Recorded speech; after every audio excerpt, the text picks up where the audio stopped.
We have a quorum, but we still have four members, well, 3 members now who have not yet joined that we don't know are not attending. Okay. So we'll give them another minute or two, Jeremy. Yes, sir. Okay.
Getting close, Jeremy.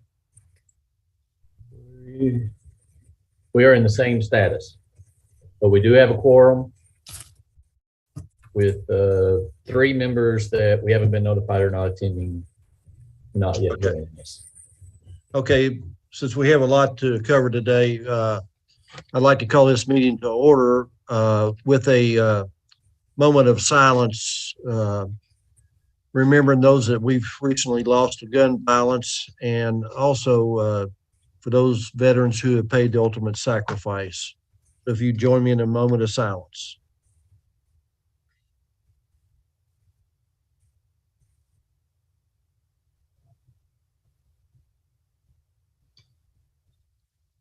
Thank you.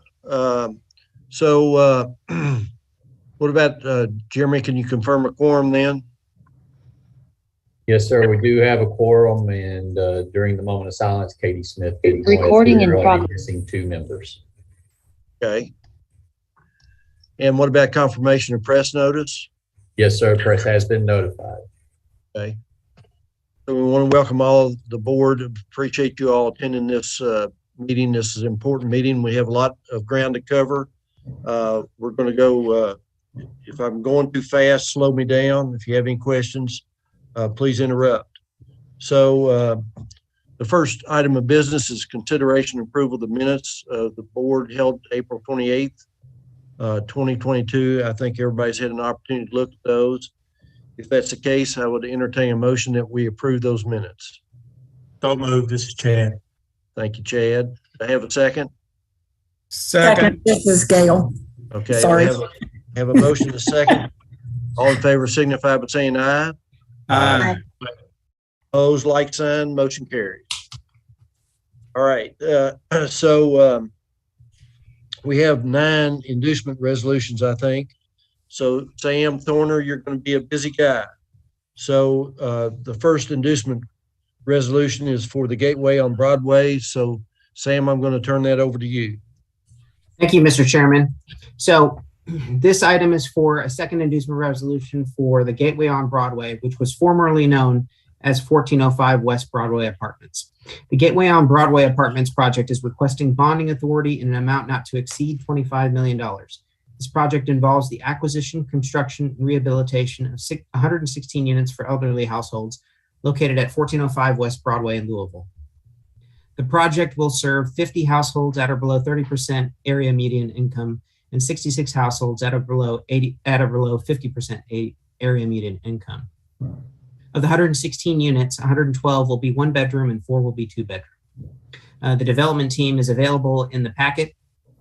As the financing for the project progresses, the Board of Directors of Kentucky Housing Corporation must also authorize the issuance and sale of the tax-exempt bonds through the approval of a final resolution. KHC staff has reviewed the preliminary submittals of the applicant and recommends approval by the Board of Directors of an inducement resolution authorizing tax-exempt financing on the Gateway at Broadway project. Okay, any members have any questions of Sam? Okay, if not, I will entertain a motion to adopt this resolution. It's Kathy. I move. Thank you, Kathy. Do I have a second? It's Marilyn. I'll second. Okay, so we have a motion and a second. All in favor signify by saying aye. Aye. Opposed, like sign. Motion carries. All right, Sam, so the inducement resolution for Garden Place. Thank you, Mr. Chairman. So Garden Place Apartments project is requesting bonding authority in an amount not to exceed $3.2 million. The project involves the acquisition and new construction of 30 units located at 100 Tyler Lane in Irvine, Kentucky. The project will serve 9 elderly households below 50% area median income, 21 elderly households at or below 60% AMI. 30 units will consist of 31 bedroom units. The development team is available in the packet. As the financing for the project progresses, the board of directors must also authorize the issuance of sale of the tax-exempt bonds through the approval of a final resolution. KHC staff has reviewed the preliminary submission of the applicant and recommends approval by the board of directors of an inducement resolution authorizing tax-exempt financing for the Garden Place Apartments project. Okay, and this one is in Irvine, Kentucky. Is that correct? Yes, sir. Yes, sir. Okay. Any members have any questions of Sam? If not, I entertain a motion that we adopt this resolution. I'll move. Okay, we have a Kathy. motion. We have a second. This is George. I'll second it. So we have a motion and a second. All in favor signify by saying aye. Aye. Opposed, like sign. Motion carries. Okay, so Sam, Oakdale Apartments. Thank you, Mr. Chairman. So this is for a final resolution for Oakdale Apartments. The Oakdale Apartments project was granted an inducement resolution on August 26, 2021 for a bonding authority in the amount of $15,930,000. A final bond sale resolution was previously approved by the Kentucky Housing Corporation Board of Directors in the December meeting of last year. However, the final resolution included the requirement that the bonds be issued no later than April 30th, 2022. Unfortunately, the project has experienced delays due to market volatility, and the development team is requesting that the bond issuance deadline be extended to December 30th of this year. All other terms and conditions will remain unchanged. This revised final resolution is for the same amount, $15,930,000. They had all the hearings and have been before the board and commissions that they need to, and the project consists of 18 one-bedroom units, 72 two-bedroom units, and 54 three-bedroom units. Oakdale Apartments is located at 1201 Greendale Road in Lexington, Kentucky. The development team is available in the packet, and KHC staff recommends approval by the Board of Directors of Kentucky Housing Corporation of this final resolution for the issuance of bonds for Oakdale Apartments. So do any members have any questions of Sam on this resolution? If not, do I have a motion to adopt it? So move, Chad. This is Chad. Thank you. Do I have a second? I'll second. It's Marilyn. Okay, so we have a motion and a second. All in favor signify by saying aye. Aye. Opposed, like sign, motion carries. Okay, Sam, Churchill Park. Thank you, Mr. Chairman. So this is an inducement resolution for Churchill Park. The Churchill Park project is requesting bonding authority in an amount not to exceed $31 million. The project involves 248 units, including the acquisition and rehabilitation of 236 existing units and the new construction of 12 new units located in the vicinity of 2161 East 19th Street in Owensboro.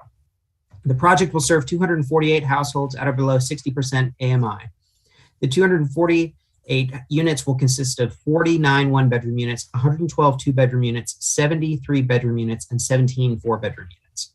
The development team is available to you on the screen. As the financing for the project progresses, the board of directors must also authorize the issuance and sale of the tax-exempt bonds through an approval of a separate final resolution. KHC staff has reviewed the preliminary submission of the applicant and recommends approval by the board of directors of an inducement resolution authorizing the tax-exempt financing for the Churchill Park project. Okay, any members have any questions of Sam on this resolution? So do I have a motion that we adopt this inducement resolution? Kathy, I move. I love 4-bedroom and 3-bedroom apartments. Thank you. Thank you, Kathy. Do I have a second? Second. Okay, so we have a motion and a second. All in favor signify by saying aye. Aye. Opposed, like sign. Motion carries. Okay, Sam, you're a busy man today. Path off King Run. Yes, sir. Thank you. Thank you, Mr. Chairman.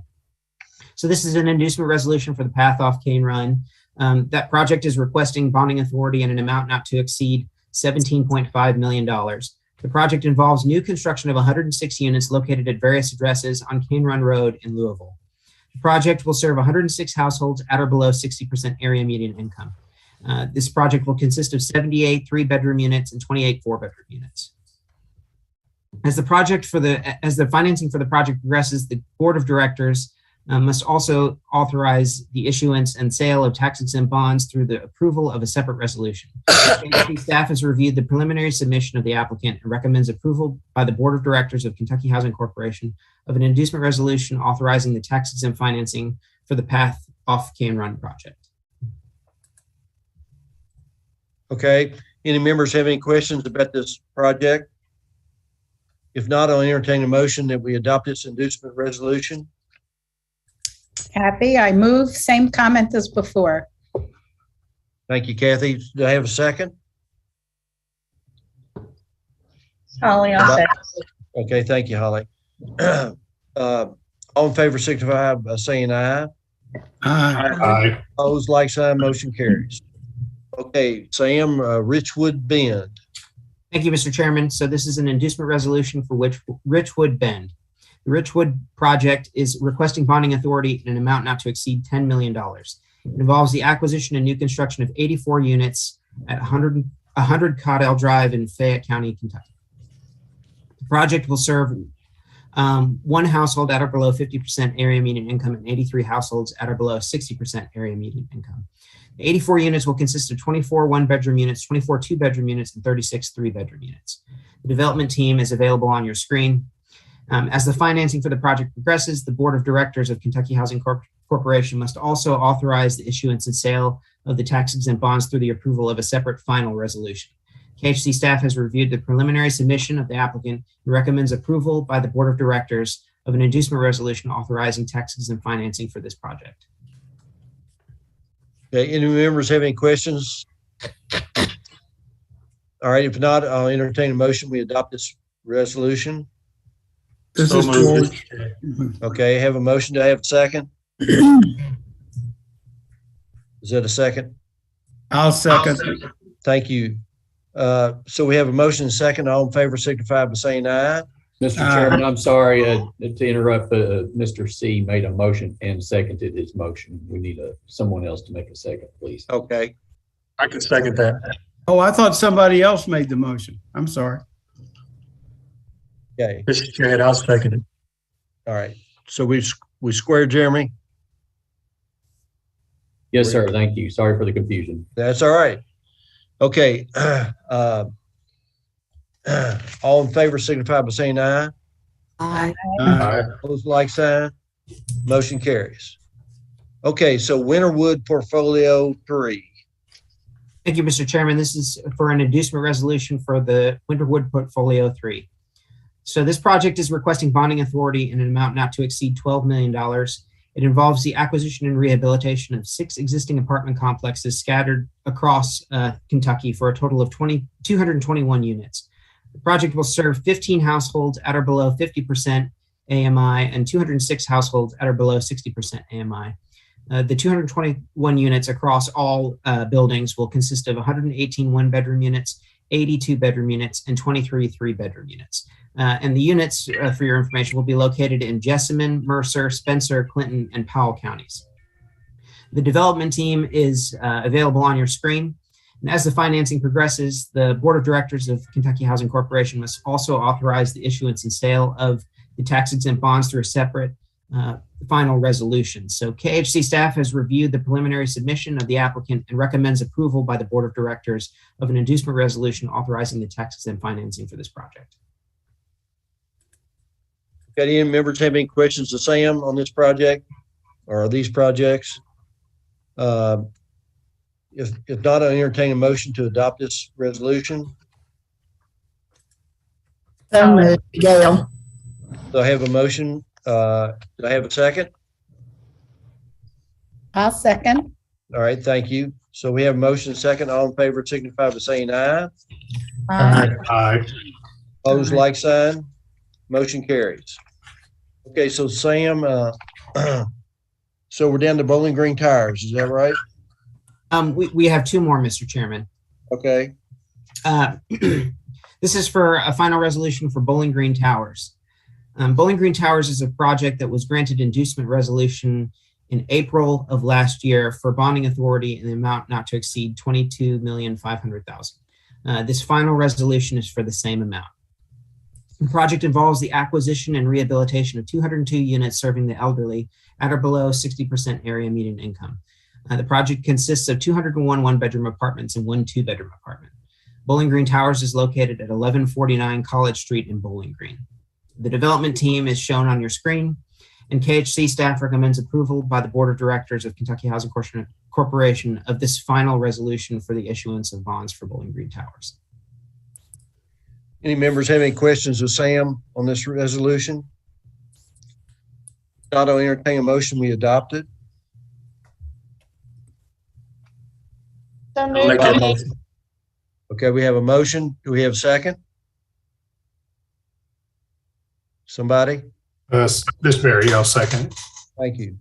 Okay, so we have a motion and a second. All in favor signify by saying aye. Aye. Opposed, like sign. Motion carries. Okay, so the Carl Perkins Apartments in Pikeville. Thank you, Mr. Chairman. So this is for a final resolution for the Carl D. Perkins Apartments project. This project was granted an inducement resolution in August of last year for bonding authority in the amount not to exceed $10 million. Its final resolution is for the same amount. The project involves the acquisition and rehabilitation of 150 units serving the elderly at or below 60% area median income. The project consists of 151 bedroom units, and it's located at 200 Douglas Parkway in Pikeville, Kentucky. The development team is available on your screen, and KHC staff recommends approval by the Board of Directors of this final resolution for the issuance of bonds for this project. Okay, we have a motion to adopt this resolution. So moved, Gail. Okay, thank you, Gail. Second? This is George. I'll second it. Okay, thanks, George. All in favor signify by saying aye. Aye. Aye. Opposed, like sign. Motion carries. So, Sam, we appreciate your hard work. You looks like you've been really busy, Yes, sir. Thank you, Mr. Chairman. and that's a really good job on your part. So, thank you. Thank you. All right.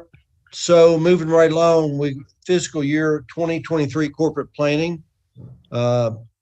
So we have a presentation of overarching strategies by Gail Lively and John Davidson. So I'm going to turn it over to you folks to go right ahead with this. Thank you and welcome everybody. On Thursday, May the 19th, a joint policy and programs committee and communication and planning was held virtually at 12:30 p.m. During that meeting, the FY23 overarching strategies were presented, as well as the FY20 fiscal year 23 allocation plan. John Davidson is going to present the FY23 overarching strategies. John? Thank you, Gail. Good afternoon, Mr. Chairman, members of the board. I'm John Davidson, the Deputy Executive Director of Business Services, and today I'm going to present the Fiscal 23 overarching strategies. This is an informational item only and does not require any action on behalf of the board. Before I dive into these strategies, I wanted to provide some brief context and background about our planning process. Early in the year in January, our finance area, led by Jim Statler, does a cost revenue analysis and analyzes the cost of our operations, attributing overhead and comparing revenue to that. Then in February and March, we develop strategies, and business planning scorecards for every area of the corporation, in which we establish overarching strategic direction and specific goals for the department and each department to carry out. In April, the allocation planning process begins, in which we determine how financial resources are going to be invested, and you're going to hear about that in a little while. And then in May, the operating budget, a balanced budget, is presented. You'll hear about that a little bit later as well. And as Gail mentioned, all of these documents are presented to various committees of the board in advance of the May board meeting, in which we ask for approval. And then last but not least, we report on these and track these semi-annually to the board. So with that being said, I wanted to give you a little bit of background before we talk about the 3 strategies, which are our fiscal 23 corporate strategies. First is providing holistic housing solutions. Well, what does that mean, and how are we going to do it? 1A is operate and align existing programs proficiently in collaboration with partners across the state. We do that through our allocation planning process, which you're going to hear about, as well as we track the units produced, mortgage loans originated and serviced, all the special populations that we serve with the myriad of programs that we operate. And all of this could not be done without collaboration and partnership with various entities and partner agencies across the state. 1B is implement and administer COVID relief programs effectively. Since December of 2020, the corporation and/or the Commonwealth of Kentucky has received over $655 million in COVID relief funds. So we have been very busy administering those desperately needed and programs to help Kentuckians. 1C is utilizing data and analytics to shape policy and decision making. I'll give you an example of how we do that using a data visualization tool called Tableau. And in December of last year, when the tornadoes hit Western Kentucky, a Tableau visualization was created to provide available units that people could access and view and see who might need housing. That visualization has been viewed over 5,000 times. 1D, identify and evaluate limiting factors of our programs. We're going to continue to evaluate financial, regulatory, and programmatic factors that might be limiting factors for some of the programs that we administer. So I'm going to pause there and move to the next item, strategy, which is being flexible and responding to financial risk, and how and what that means. You'll see 2A, mitigate impact of COVID-19 on our legacy housing programs and lending programs. So as I mentioned earlier, while we have received all the new COVID funding, it is still imperative that we maintain the stability of our core lines of business, our single family loan volume, secondary market trade gains, tenant assistant programs, multifamily development, and units produced.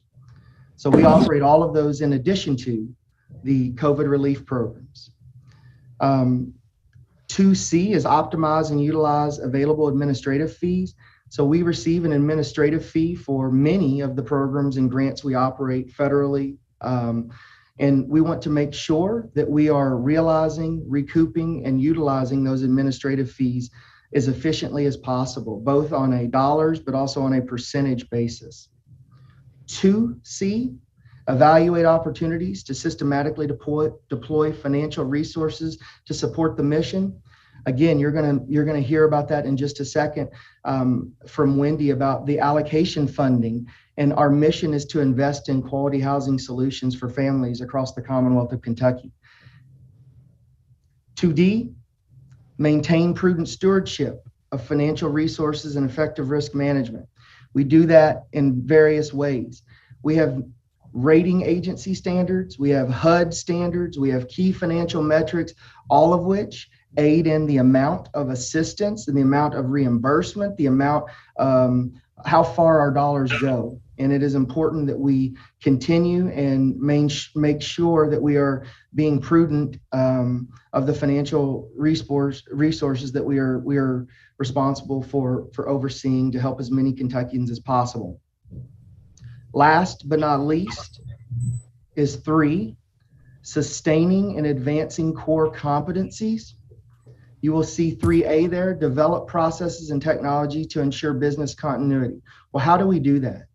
We have a co-location site, system and network availability and redundancy to minimize business disruption so that we can carry out the work that the corporation does.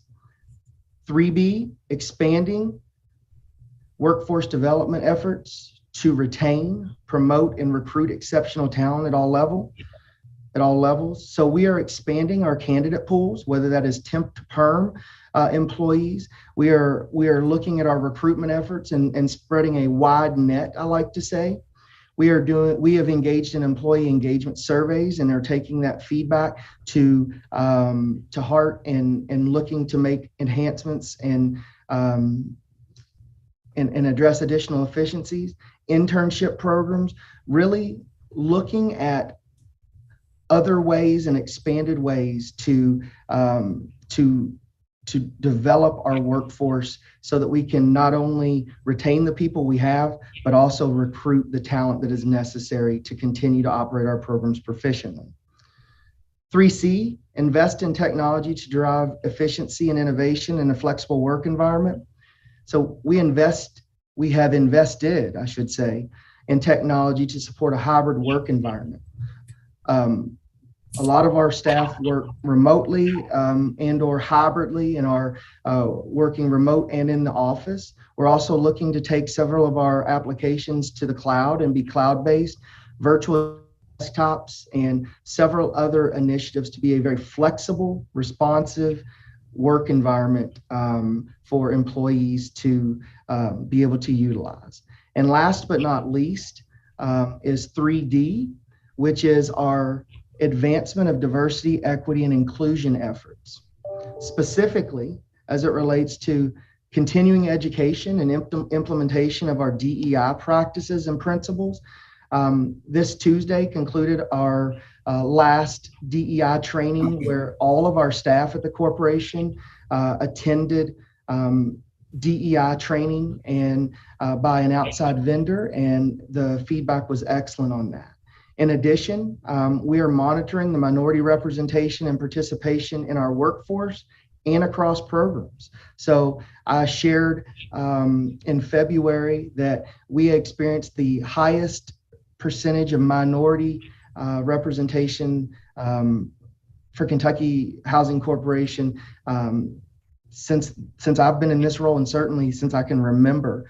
And we are also looking at the female participation in our workforce, as well as several other EEOC components that we're looking at with and responsible for tracking with our workforce, as well as our programs, looking at some of the voluntary demographic information that is either collected or supplied.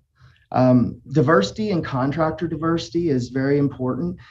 So we have, in our procurement process and processes, whether it's small contract procurement or RFP processes, we award to women and minority business entities additional points.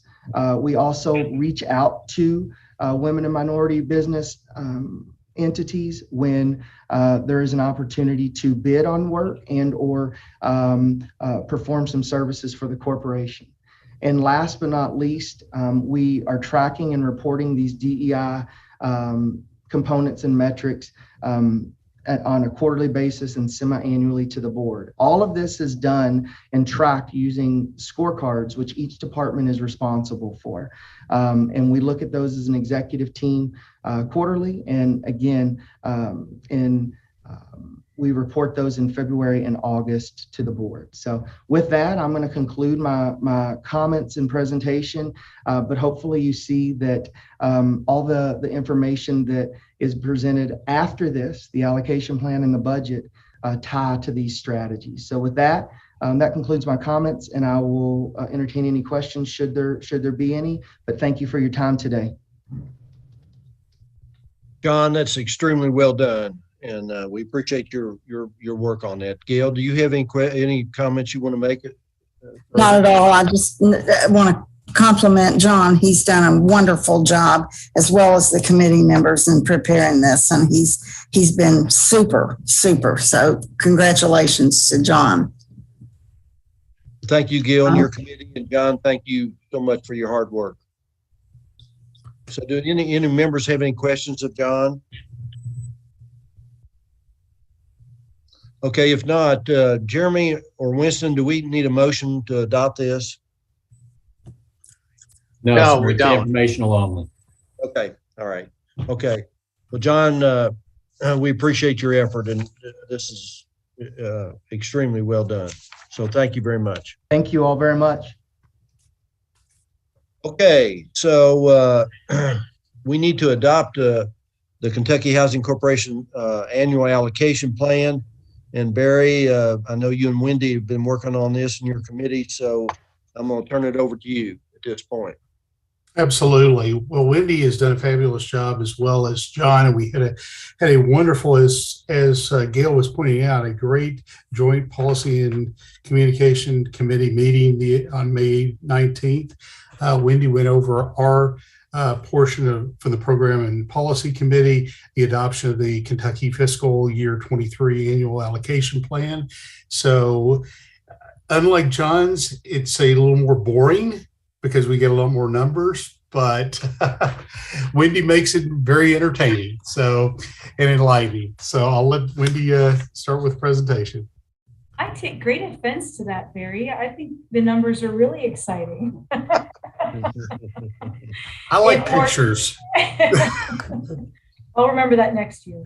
Good afternoon, everybody. So this, again, as John framed up for you, we have this annual planning process that we go through that involves several components at KHC. John presented our overarching strategies, and now what I'm presenting is our allocation plan. Later, Jim Statler will talk about our operating budget. While the operating budget shares with you all the numbers about how we're going to pay for our operations to get the work done, this allocation plan that you're looking at is about the investments, allocations, grant funding, financing that we will be making across the Commonwealth in fiscal year 23. It is a projection. It's impossible to know what the exact numbers are going to be really until the fiscal year closes. But we do this each year to sort of have a sense of what funds are coming into KHC, what funds will be going out to partners, to projects, to home buyers, all that kind of stuff. And to be able to give you all as the board a sense of how we are allocating our funds across the different uses, the different missional activities that we do. It is important to know that for many of these funding sources, it's really prescriptive in terms of how we can use the dollars. You can't move it between different programmatic categories. There are a few that do fall across multiple categories because there is a little bit of discretion about how we use them, but most of them kind of have to be used the way and for the use that we're using them. The other thing I want to share is you all actually have 3 tables in the PDF board packet, and they all represent the same numbers. So one is kind of the chart of the sources of the funds.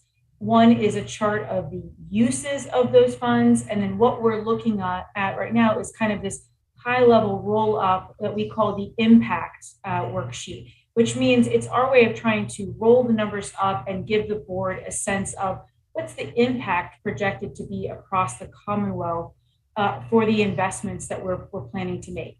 So again, I want to make sure you all know I'm not going to present all 3 worksheets. They are the same numbers, just organized kind of in different ways in case you're wanting to look at the categories of money coming in or the categories of how the money goes out. And then this one is the impact. How households or units do we plan to assist in the next fiscal year? So again, we went through this in great detail with the committee last week. I'm just going to give you all kind of some high-level notable items on the allocation plan. So if we start with single-family lending, this is our programs where we make home loans to first-time and low-income home buyers across the state. What you'll notice is we are projecting a slight uptick in the dollar amount for single-family loans, but a downtick in the number of households getting those loans. And that's largely because we expect the loan per household to go up because housing costs are going up. I will also note that you will see a significant uptick in the amount we are committing to down payment assistance. Last fiscal year, or the one we're in right now, we allocated around 16 million. We're projecting 25 million next fiscal year. We're paying for this out of discretionary funds that KHC has, where when we make money, we invest that in what we call the Housing Assistance Fund, the HAF, and we use that largely for down payment assistance. And what's notable is that we have raised our maximum down payment assistance to $7,500 to help more homeowners with their purchase power because costs are going up, and we hope that this will allow us to reach a wider range of home buyers across the Commonwealth. The other notable addition that did not show up on last year's allocation plan for single family programs is the Homeowner Assistance Fund. And this is a COVID-19, one-time bucket of funding that we can use to help home buyers who got behind on their mortgage during the pandemic. The total funding was about 85 million. We are just projecting a kind of a modest amount, about 9 million, because we just don't know how many homeowners are going to take us up on that. A lot of variables at play in that, but we're projecting about 650 homeowners and about $9 million. Moving on down to Homeownership Production. This is a program area where we fund nonprofits. Sometimes it's Habitat for Humanity or other community development organizations to build houses or repair homes for existing homeowners. We expect to have a little more money in this, about $1.8 million more, but not to help a lot more households. Actually, we've kept the number even. And that again is because the cost of construction for repairs or for building houses is going up. And we think it's going to take a little more money to help about the same number of homeowners and home buyers.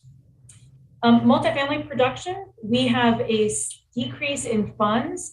That is largely because our tax credit equity has gone down a little bit and our available bonds for multifamily have gone down. And you will note then also that our cost per unit is expected to be slightly higher. So the number of units we're projecting to fund or finance has gone down.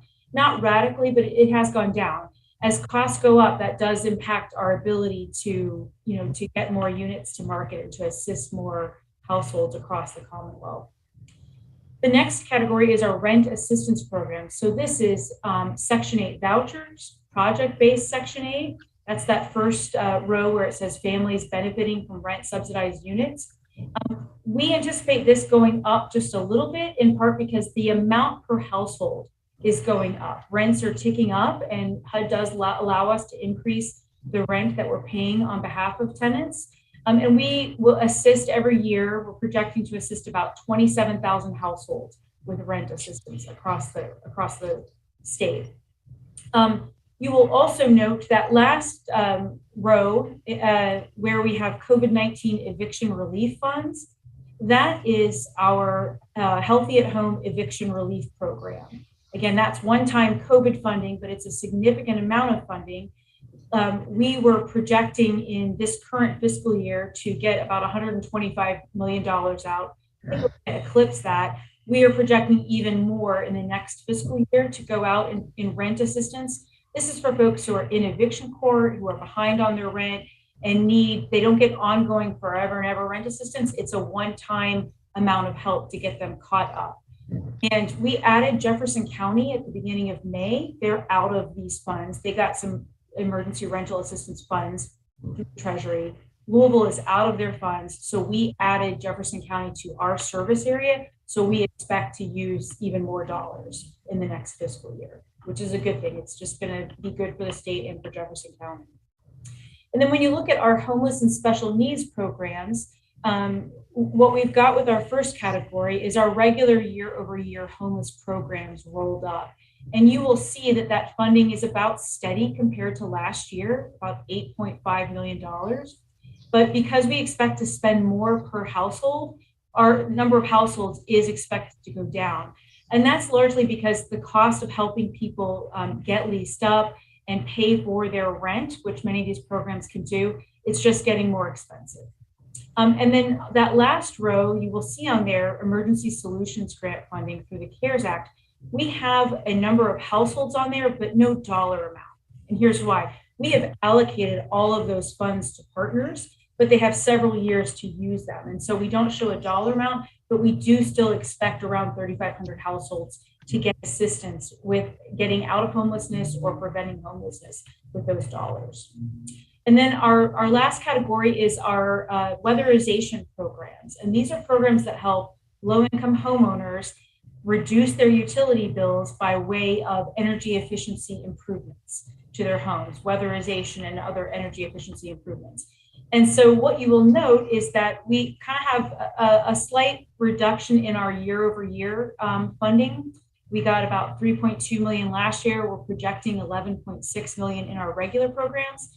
But the bipartisan infrastructure bill offered a one-time increase of actually $50 million in weatherization. We are projecting to try to get about half of that allocated next fiscal year, with the idea that the rest of it will get allocated in future fiscal years. We have 5 years to use this money with the option of potentially renewing for another 5. So we have a little bit of time, and that will significantly increase the number of households that we can help.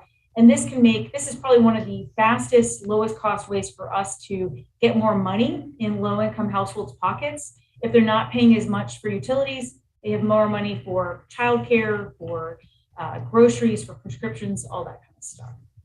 So, and Jeremy, if you'll scroll on just a tiny bit so we can see that roll up number, you will see that the all-in number is almost $1.4 billion, slightly higher than last year. And again, last year we had a lot of one-time COVID money as well. So not totally different, but again, both last fiscal year and this one are showing a lot of one-time money that eventually will go away and won't likely get renewed.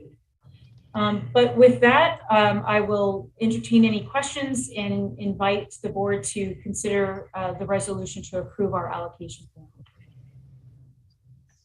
So, Wendy, thank you so much. I'm always amazed at the work you all do and the efficiency by which you do it, and the impact that you have on the state of Kentucky is just absolutely enormous. So Barry and Wendy, I appreciate your all's hard work, and I appreciate the work of the committee. Barry, do you have anything you want to add to Wendy's comments? Okay. Do any members have any questions of Wendy that they would like to ask, or of Barry? I'm sorry, I was on mute. I'm sorry, Mr. Chairman. I do want to talk about Wendy and her staff just a second, because this was a lot of hard work to put all this together. And I do have to say that she did paint a great picture by painting by the numbers. So, but she did a fabulous job. And this is to put all the pieces together by the numbers and allocate the numbers. It's not an easy job. Trust me, I do this on my own day job, and she's done a fabulous job. Yeah. Well, we appreciate the job everybody's done on this. It is amazing. Wendy, I do have one question. The unemployment bridge program. Yes, sir. You have a zero, and tell me again why is that the case? Yes, so that is a program from the 2008 mortgage crisis. It's okay. Much like our homeowner assistance fund.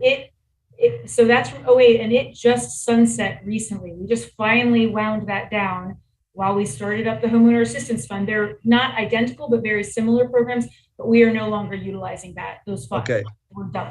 So there's help for those folks in other programs you have, right? Yes, sir. Yeah. Okay. Okay, any other members, any other questions or comments?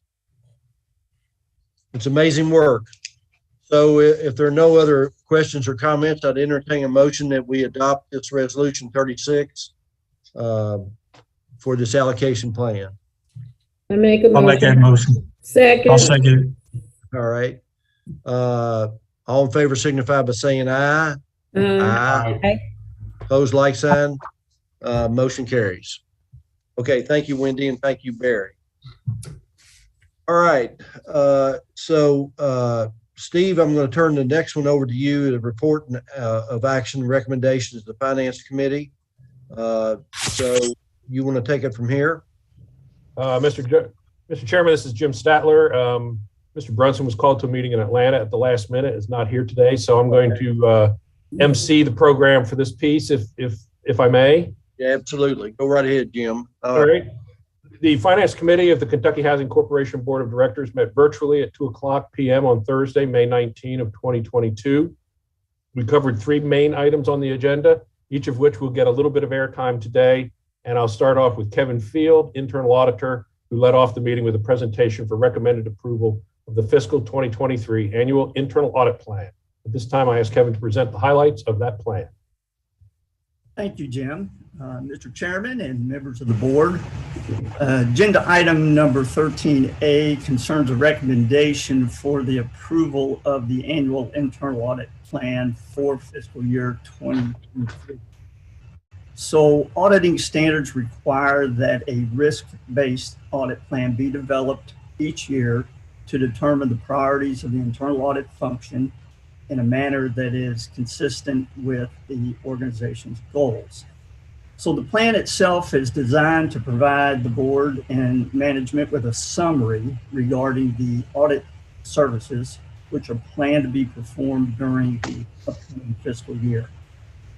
The planned audit projects include operational, programmatic reviews, quality assurance reviews, as well as external audit support and advisory services.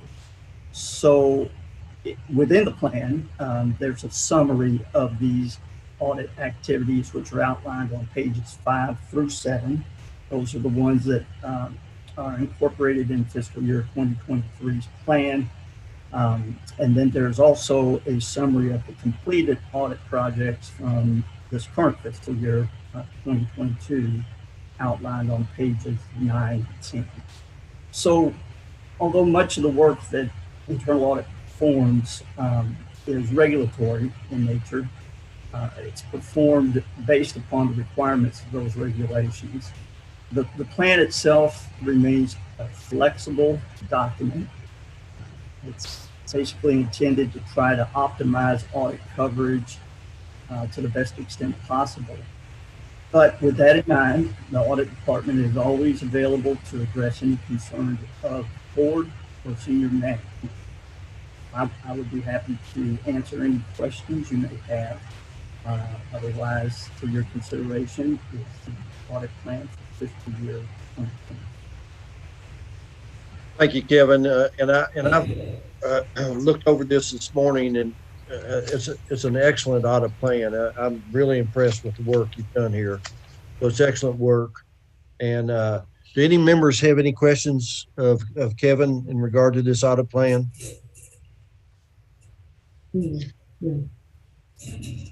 If not, I'll entertain a motion that we adopt this audit plan. I make a motion. Okay, we have a motion. Do I have a second? Second, Mary. We have a motion and a second. All in favor signify by saying aye. Aye. Motion carries. Kevin, thank you very much. Appreciate your hard work on this. Thank you. So, Jim, that leads us to the financial update. Yes, sir. The second agenda item at the committee meeting last Thursday was a presentation of the corporation's third quarter results, and I'm prepared to give you a very brief recap of that just now. This is an informational presentation and will not require full board action. If you go to and look at what's on your screen now, draw your attention to line B, which is cash and investments. You'll see a significant drop in that line from June of last summer to March of this year. That represents the fact that we have paid the pension off and wrote 2 checks or sent 2 wires totaling $88 million across the street and got out of the KERS pension plan. You can visually see that also on line H, where the liability for $90 million at the end of June is now 0. I said $86 million, I think, a moment ago. It actually was $4 million less expensive to get out than we had estimated, using very gray numbers, if you will, back in June to set the liability in the first place. So it was, I think, a huge achievement to be able to pay that off and set the stage for a much more nimble and reactive labor force and way of managing our business. The other 2 items on this schedule, and I had a caption up here that the third quarter statements were there's no surprises in them, but there is a little bit of disappointment.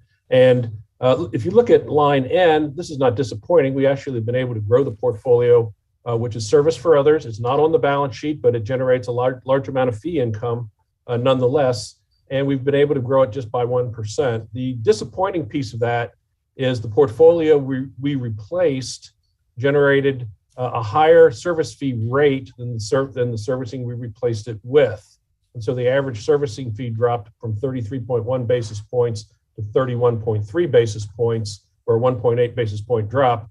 In dollars, on the size of a portfolio we have, the earnings potential of the new portfolio, or the portfolio at March 31st, will generate about $400,000 to $450,000 less service fee revenue than the portfolio of an equal size would have generated at June 30th. Not monstrous, but we always like to see that number go up a little bit. Some of that is a function of how we trade our loans and how much servicing fee we generate when we do that. So it's not a surprise. We knew we were doing it. It's just disappointing that we showed a little bit of a drop there. Looking forward to the fourth quarter, I anticipate that going up maybe 1/10 of a bip as we are now selling loans to generate a higher servicing fee and less cash gain coming off the table. If we can go to the next statement, please, Jeremy, thank you. A little disappointing here as well. Line D, I'm going to draw your attention to. These are the gains on sale of loans, net of lender compensation. We had $31 million for the first 3 months, or the first 9 months of fiscal 21 in secondary marketing gains. That is almost cut in half, or cut in by a little bit more than half, down to $15 million for the first 9 months of fiscal 22. And those of you who've been on the board recall that 12, 15, 18 months ago, I couldn't explain why we were getting such great prices for our loans. And I guess the market caught up to it and said, we shouldn't be paying that much. And they're not. That's a function primarily, though, of prepayment speeds, experience of how the pools nationwide, not just ours, are prepaying and causing the premiums that had been paid to be realized to be unrealistic.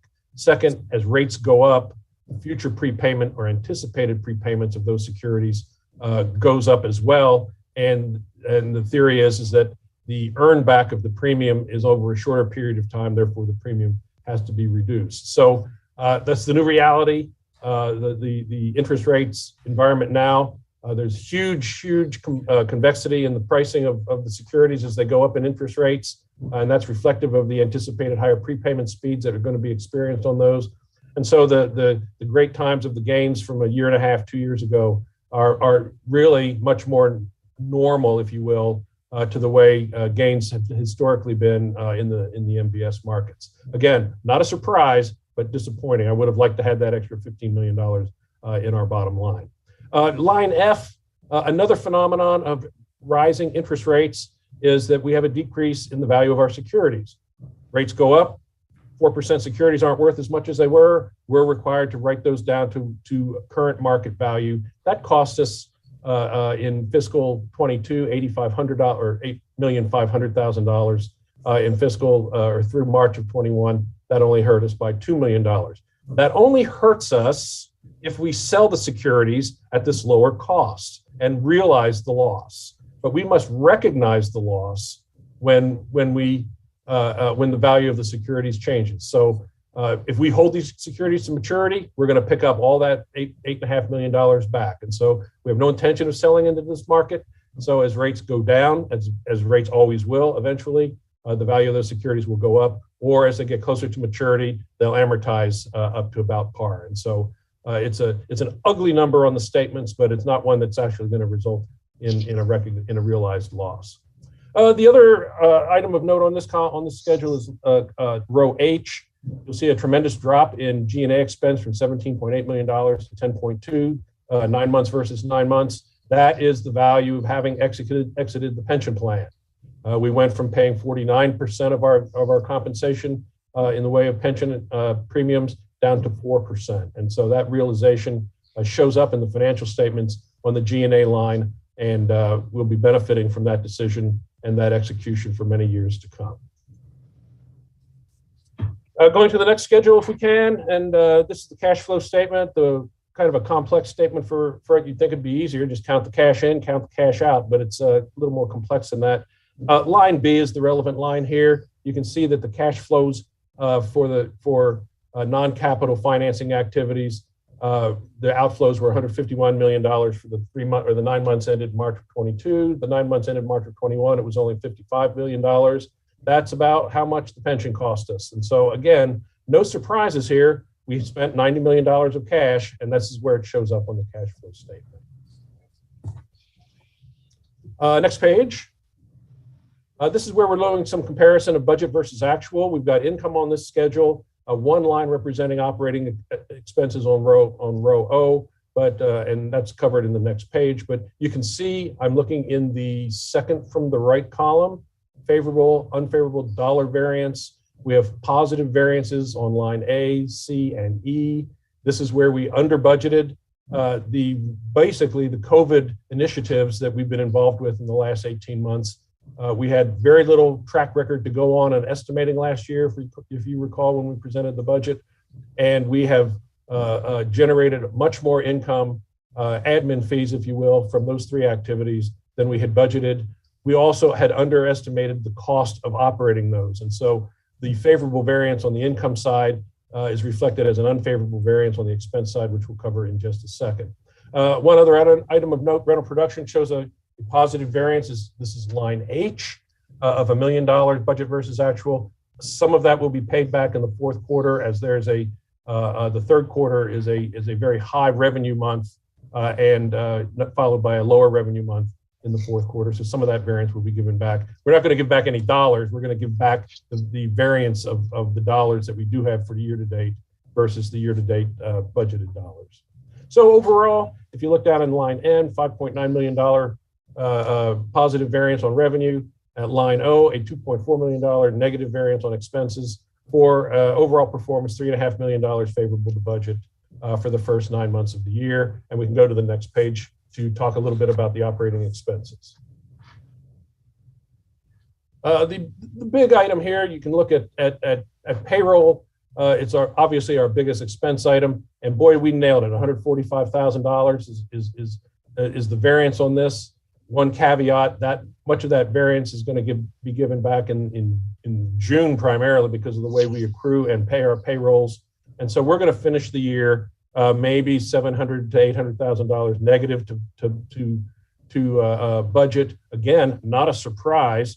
We under budgeted the activity in HHERF and a couple of the other COVID initiatives. We've had to hire a lot of people to handle that, and therefore a negative variance in payroll to finish off the year should be expected and not a surprise. Similarly, if you look at business services, line E, we had no idea that we'd have to hire so many people from outside to manage the HHERF program. We had budgeted $747,000 for the first 9 months, and we've incurred $4.3 million. And so there's a huge negative variance, more than offset by the huge positive variance that we just talked about on the income side. So again, more revenue, more expense, more revenue. Everything makes sense. It's just that we under budgeted the overall level of activity in the COVID initiative programs.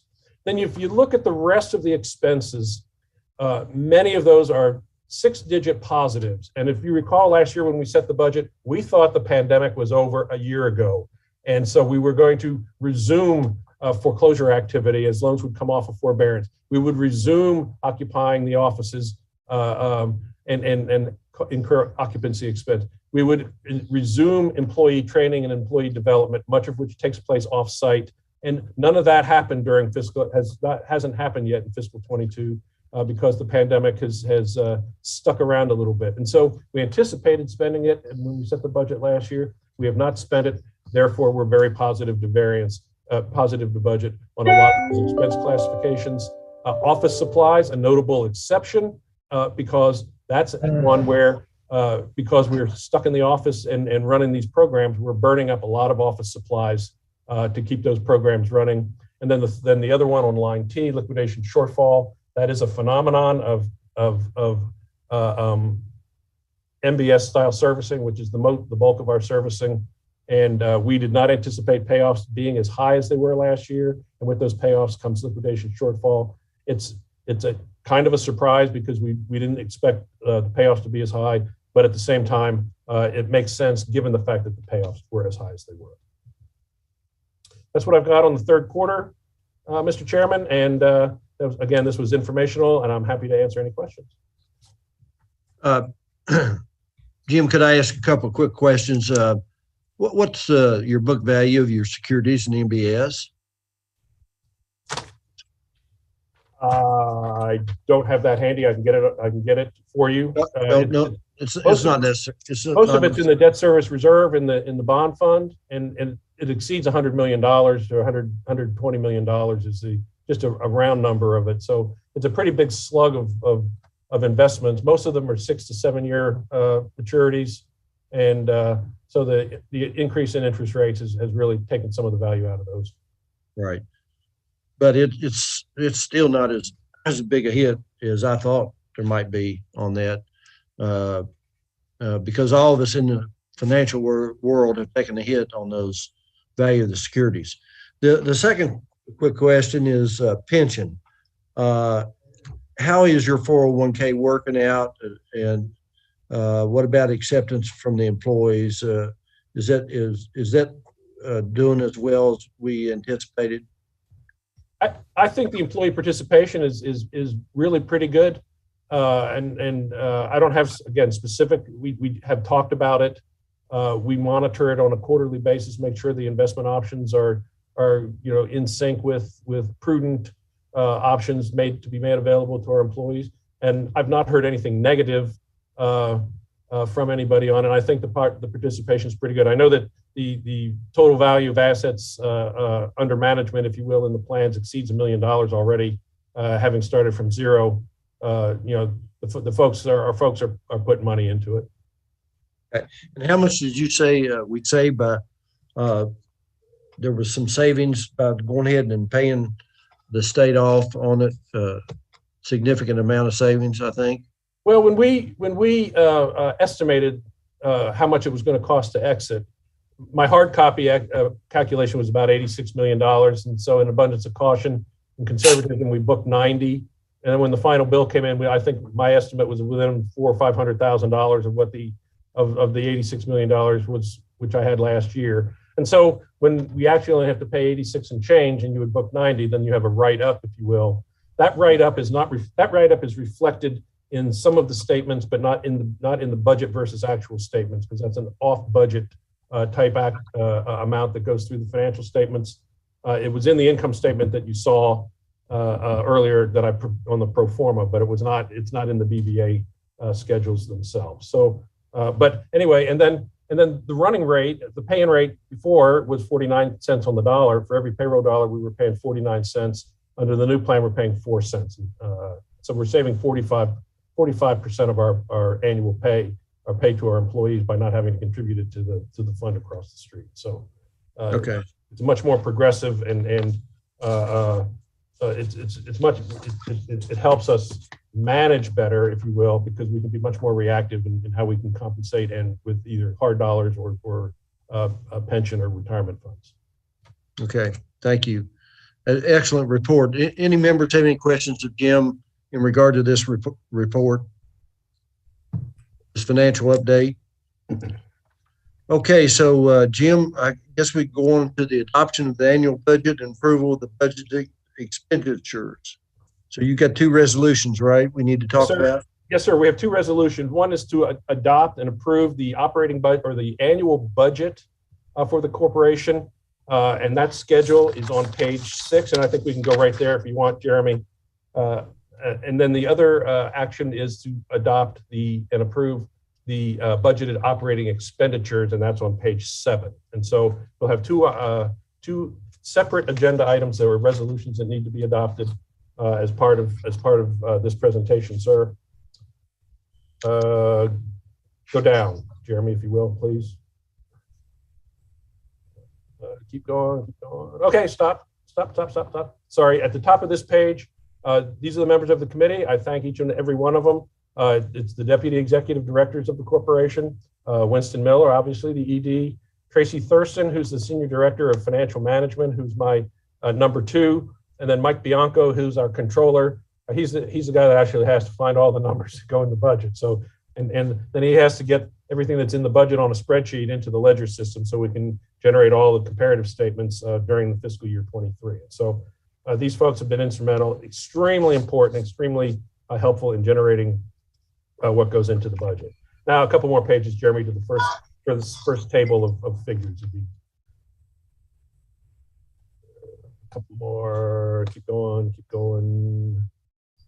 One more right after this. There we go. This is page 6 of the budget. This is the annual budget for the housing revenue bond resolution, and it will be the first resolution that we need to approve. The top part of this in the shaded is the actual financial performance, if you will, of the housing revenue bond trust. That holds the loans and holds securities that are invested with the bond proceeds. Then it also is responsible for the debt service on the bonds. And so this is an income statement, very pro forma. You can see that on line E for the 2023 budget, we anticipate net interest income, if you will, because that's pretty much all that's in the trust, of $4.5 million. And they will pay $3 million of it out to cover operating expenses in connection with the operating side of the corporation supporting the investment or trust side of the corporation depicted here. And so a net increase in cash flows of the HRB projected to be $1.5 million. That number this year is impacted by a couple of things. One is the trust is getting smaller as we continue to pay off bonds and not issue bonds. And number 2, we have some variable rate bonds, which are projected to increase in interest rate as the year progresses. Already this year, they've gone from 20 basis points to 88 basis points. So every time you hear that the overnight funds rate by Fed are increasing, then the interest rate on our variable rate bonds increases by about the same amount. And so that is in the budget to continue to go up a little bit. And it's you can see that the interest expense is projected next year of $6 million on line B, is actually higher than the 2022 projected actual as the increasing rates on those variable bonds start eating into some of the profits of the trust. But not a surprise, but disappointing that we'll have higher expense than we would have otherwise liked to have had. The second part of this is the operating fund and the revenues coming off the operating fund. You see this as part of the budget versus actual analysis. These are the different components that are in the budget. The overall on this is that we're projecting about a $2.8 billion increase in fees and administrative reimbursements. More than that amount is coming from having the Homeowner Assistance Fund line O outstanding and operating for the full fiscal year, whereas it had really only been launched to the public in February of this year. So everything else is running, everything's running at full speed, but that one is running at a higher speed than it was last year because it's full speed for the full year and only partial for last year. And so we're projecting that the legacy operations and the existing high running rate COVID initiatives will continue during the year and generating $47.6 million versus the 44.8 of last year. Scroll down just a tad, Jeremy, if you could, please. Okay, here's the $3 million line O, or T, excuse me, is the $3 million contributed from the bond trust. Total revenue into the operating accounts of $50 million. And we'll see on the next page the operating budget of expenditures of $46 million for a surplus of $4.4 million. I can remember days when KHC had big losses on that line, deficits. You can see that the projected actual for this year is $16 million Let's remember that there's an extra 7 million coming in from the HRB supplementing that. And we'll talk about some of the other expenses that we anticipate incurring in the fiscal 23 budget year that we have not incurred in the projected actuals of fiscal 22.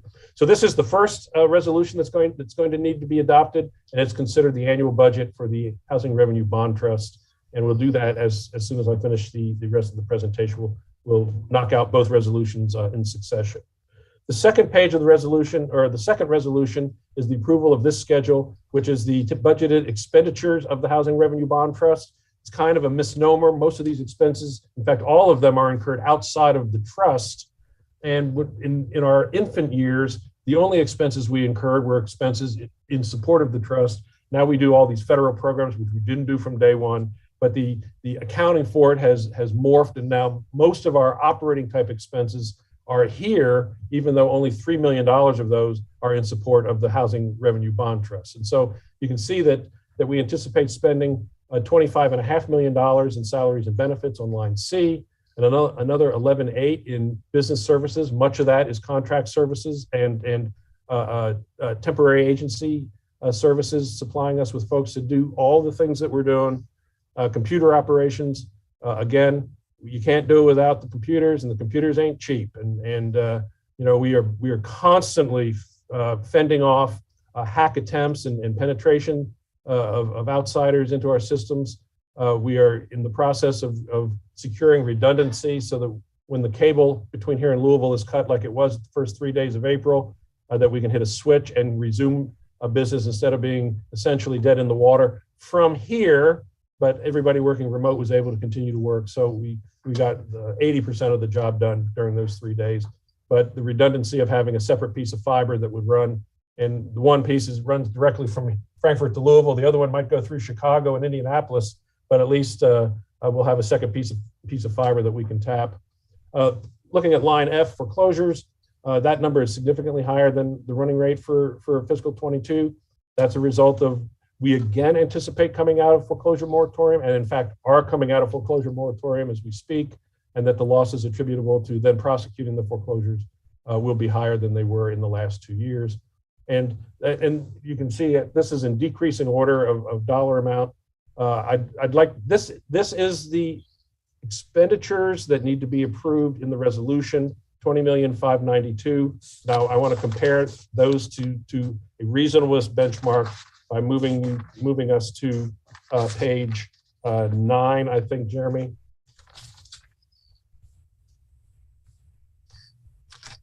The value of this comparison, keep going, bud. Yes, this one, this is good.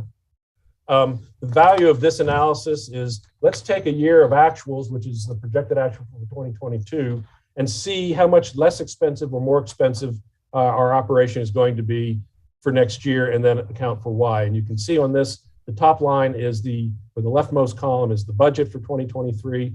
And this analysis is being compared to the 2022 projected actual. The packet has the 22 budget in it. The packet has 21 budget in it, a number of different comparatives.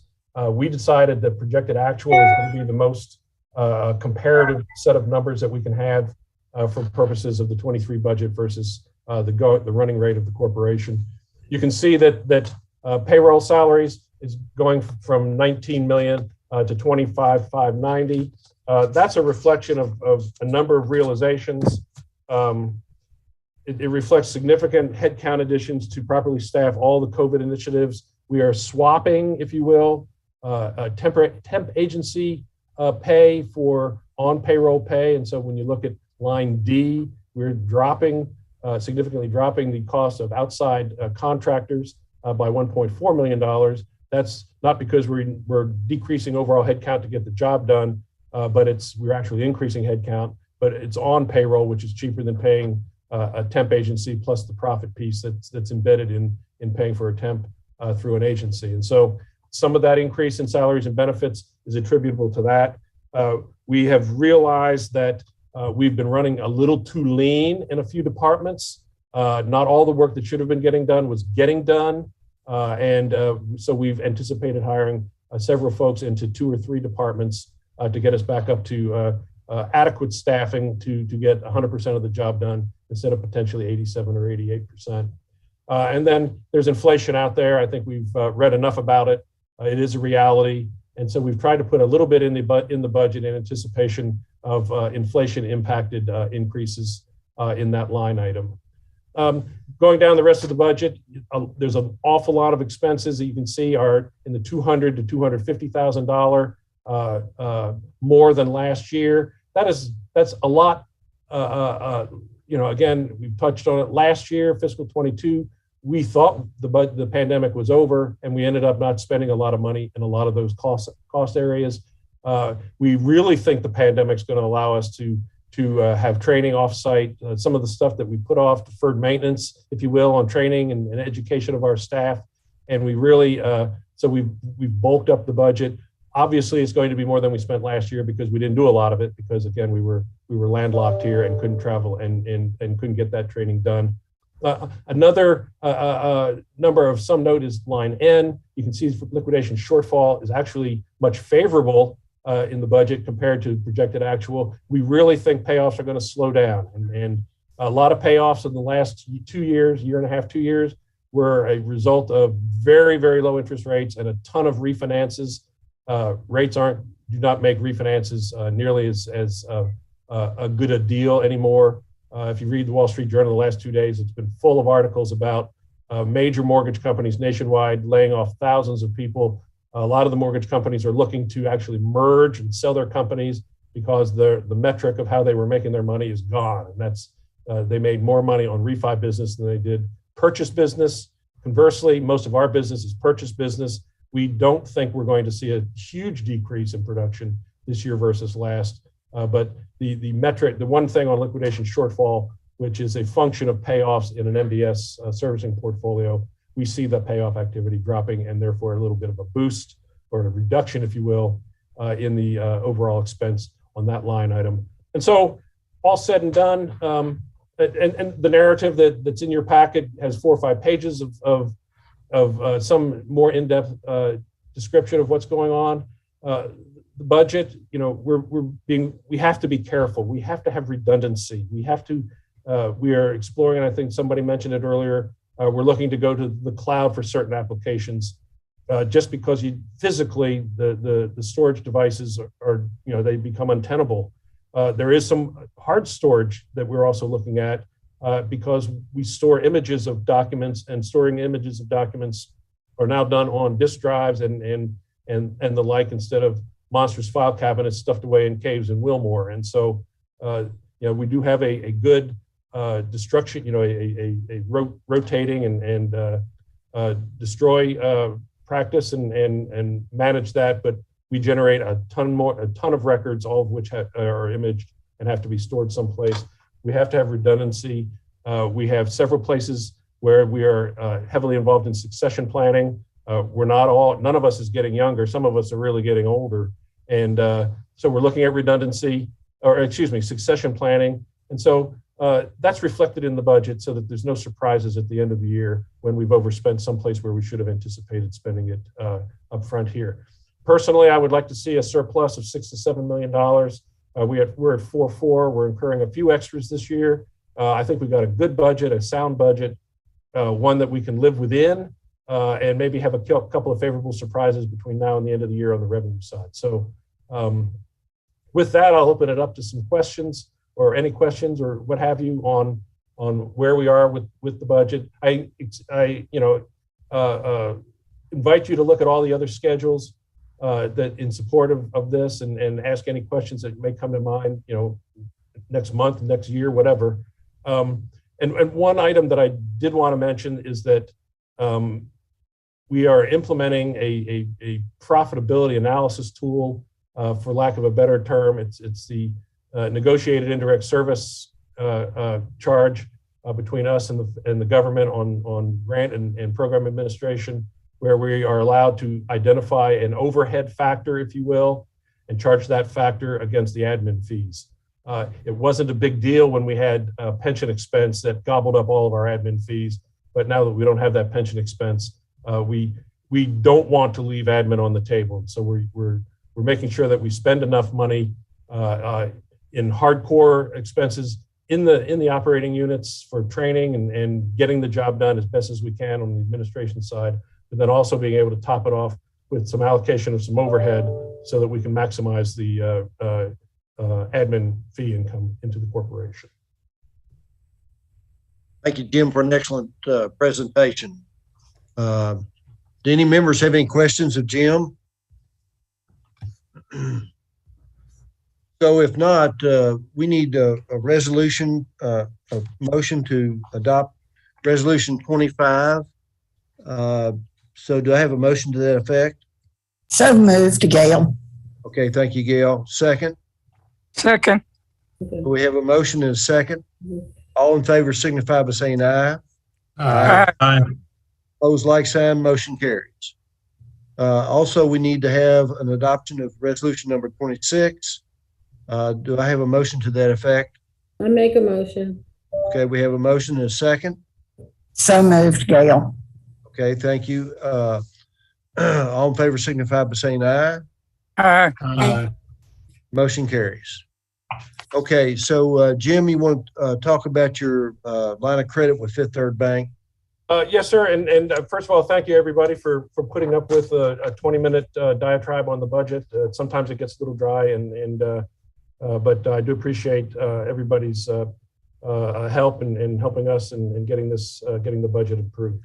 Mr. Chairman, if I may, I would like to talk about resolution for the PNC line of credit first, because the agenda item has a much lengthier discussion, and then we can backdrop to Fifth Third. I apologize for these two being out of sequence, but I think it'll flow a little bit easier if we go to the PNC one, which is the next agenda item on there, Jeremy. Go right ahead. Thank you, sir. Okay, this is an agenda item we have to renew our lines of credit every year. We have a $65 million unsecured line of credit with PNC Bank, and we have a $25 million unsecured line of credit with Fifth Third Bank.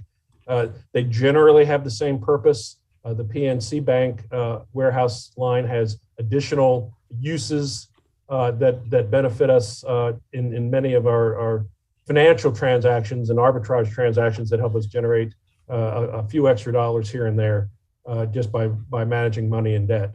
The line is used for warehousing of mortgage purchases that'll be sold into the secondary market. That's the primary use of both of these lines. We can also use this line to purchase seriously defaulted FHA, VA, and RHS loans out of Ginnie Mae pools. There's a huge arbitrage opportunity that's available using this technique.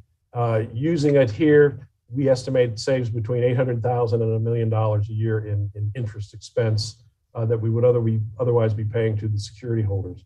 This line also has a sub-facility in it to allow us to have access to capital if we need it, should defaults get so high that we have enough cash in the disbursement funds to pay off security holders. This piece was put on the line right at the outset of COVID when we realized that with mortgage forbearance, we were not going to cash flow in, but we still had to pay huge amounts out to the security holders, whether we got it or not. This would have provided us with a line of credit to have access to that cash so we would not default on our servicing. We have not had to use it. We don't have to save it for that use. So the full $65 million is available to us. Something new this year, LIBOR, as many of you will be aware, is disappearing.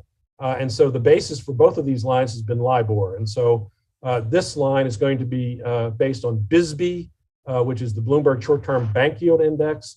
That's an index available on Bloomberg services.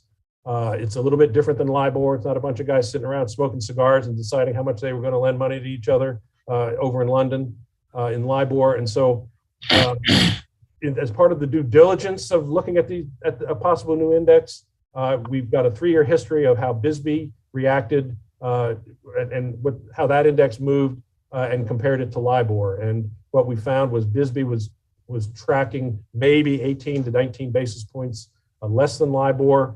So what happens is the bank changes what its margin is going to be. And in this case, we've agreed to 1 month BSBY plus 40 basis points. And this line will contain a non-usage fee of 15 basis points if we don't borrow it. which is a double plus for us because not only is the index tracking below LIBOR, but PNC's dropping their index or margin from 50 bips to 40 bips. So if we had BSBY last year, our line of credit would have been running between 15 and 20 basis points less in rate than it did while it was on LIBOR. And so I think this is a win for us. BSBY is new, but it's a trackable index. It's a daily index. The line will be priced off of that. And if it performs the way LIBOR did, it actually resulted in a little bit lower interest rate than if LIBOR had hung around. So management recommends approval of of renewing the facility at PNC Bank on the terms I've just generally outlined.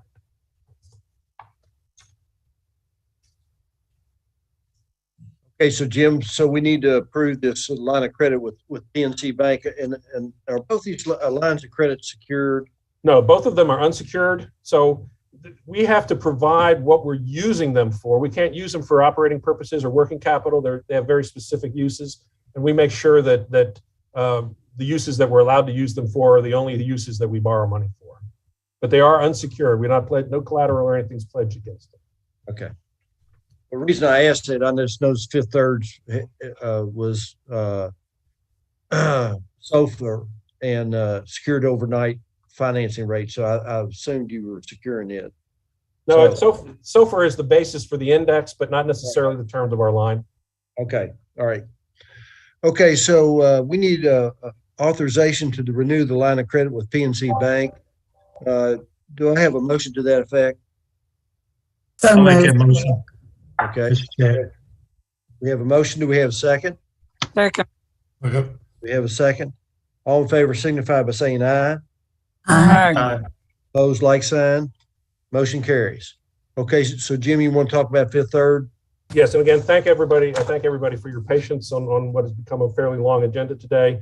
The Fifth Third line, again, like I said, it was a $25 million line. We are going to base this one on SOFR. Why are we using a different index? I'd like to see how they both act together in the same against each other. And so this one is actually SOFR has been running on a comparative maybe 9 to 10 basis points under LIBOR. And so because it was under, then Fifth Third has instead of raising gave us a little break by it would indicate that the line should have a margin of 100 basis points over SOFR, and they're letting us have it for 95 basis points over SOFR. This line will generally, I think, bear interest at maybe 25 to 30 bips, higher interest rate than the PNC line, but we're going to have them both running against each other. And if we need to use the Fifth Third line, we'll use it, but most of the time we'll be over on the PNC line. The Fifth Third line also has more limited uses, allowable uses. We can use it for normal warehousing, and we can use it for the default purchase arbitrage program, but we can't keep loans in that program for more than 3 years or 2 years under Fifth Third, and PNC lets us keep the loans in there as long as we need them to stay there before we can flip them one out. So it's a good deal. It's nice to have this type of financial access available to us. We have not been using the lines very much because we've been stockpiling cash in anticipation of paying off the pension. Since we paid it off, we will be borrowing money this year, much more than we were borrowing last year or the year before. So I think they're both good deals. This will give me the authority to negotiate the specific terms and conditions, most of which I've already seen, and recommend that the board approve renewing the line of credit with Fifth Third Bank for $25 million. Any members have any questions to Jim on this? And Jim, as always, we certainly appreciate your hard work and your effort. You do an excellent job with these figures and also explaining those to us. So if there are no questions to Jim, I'll entertain a motion. We adopt this line of credit.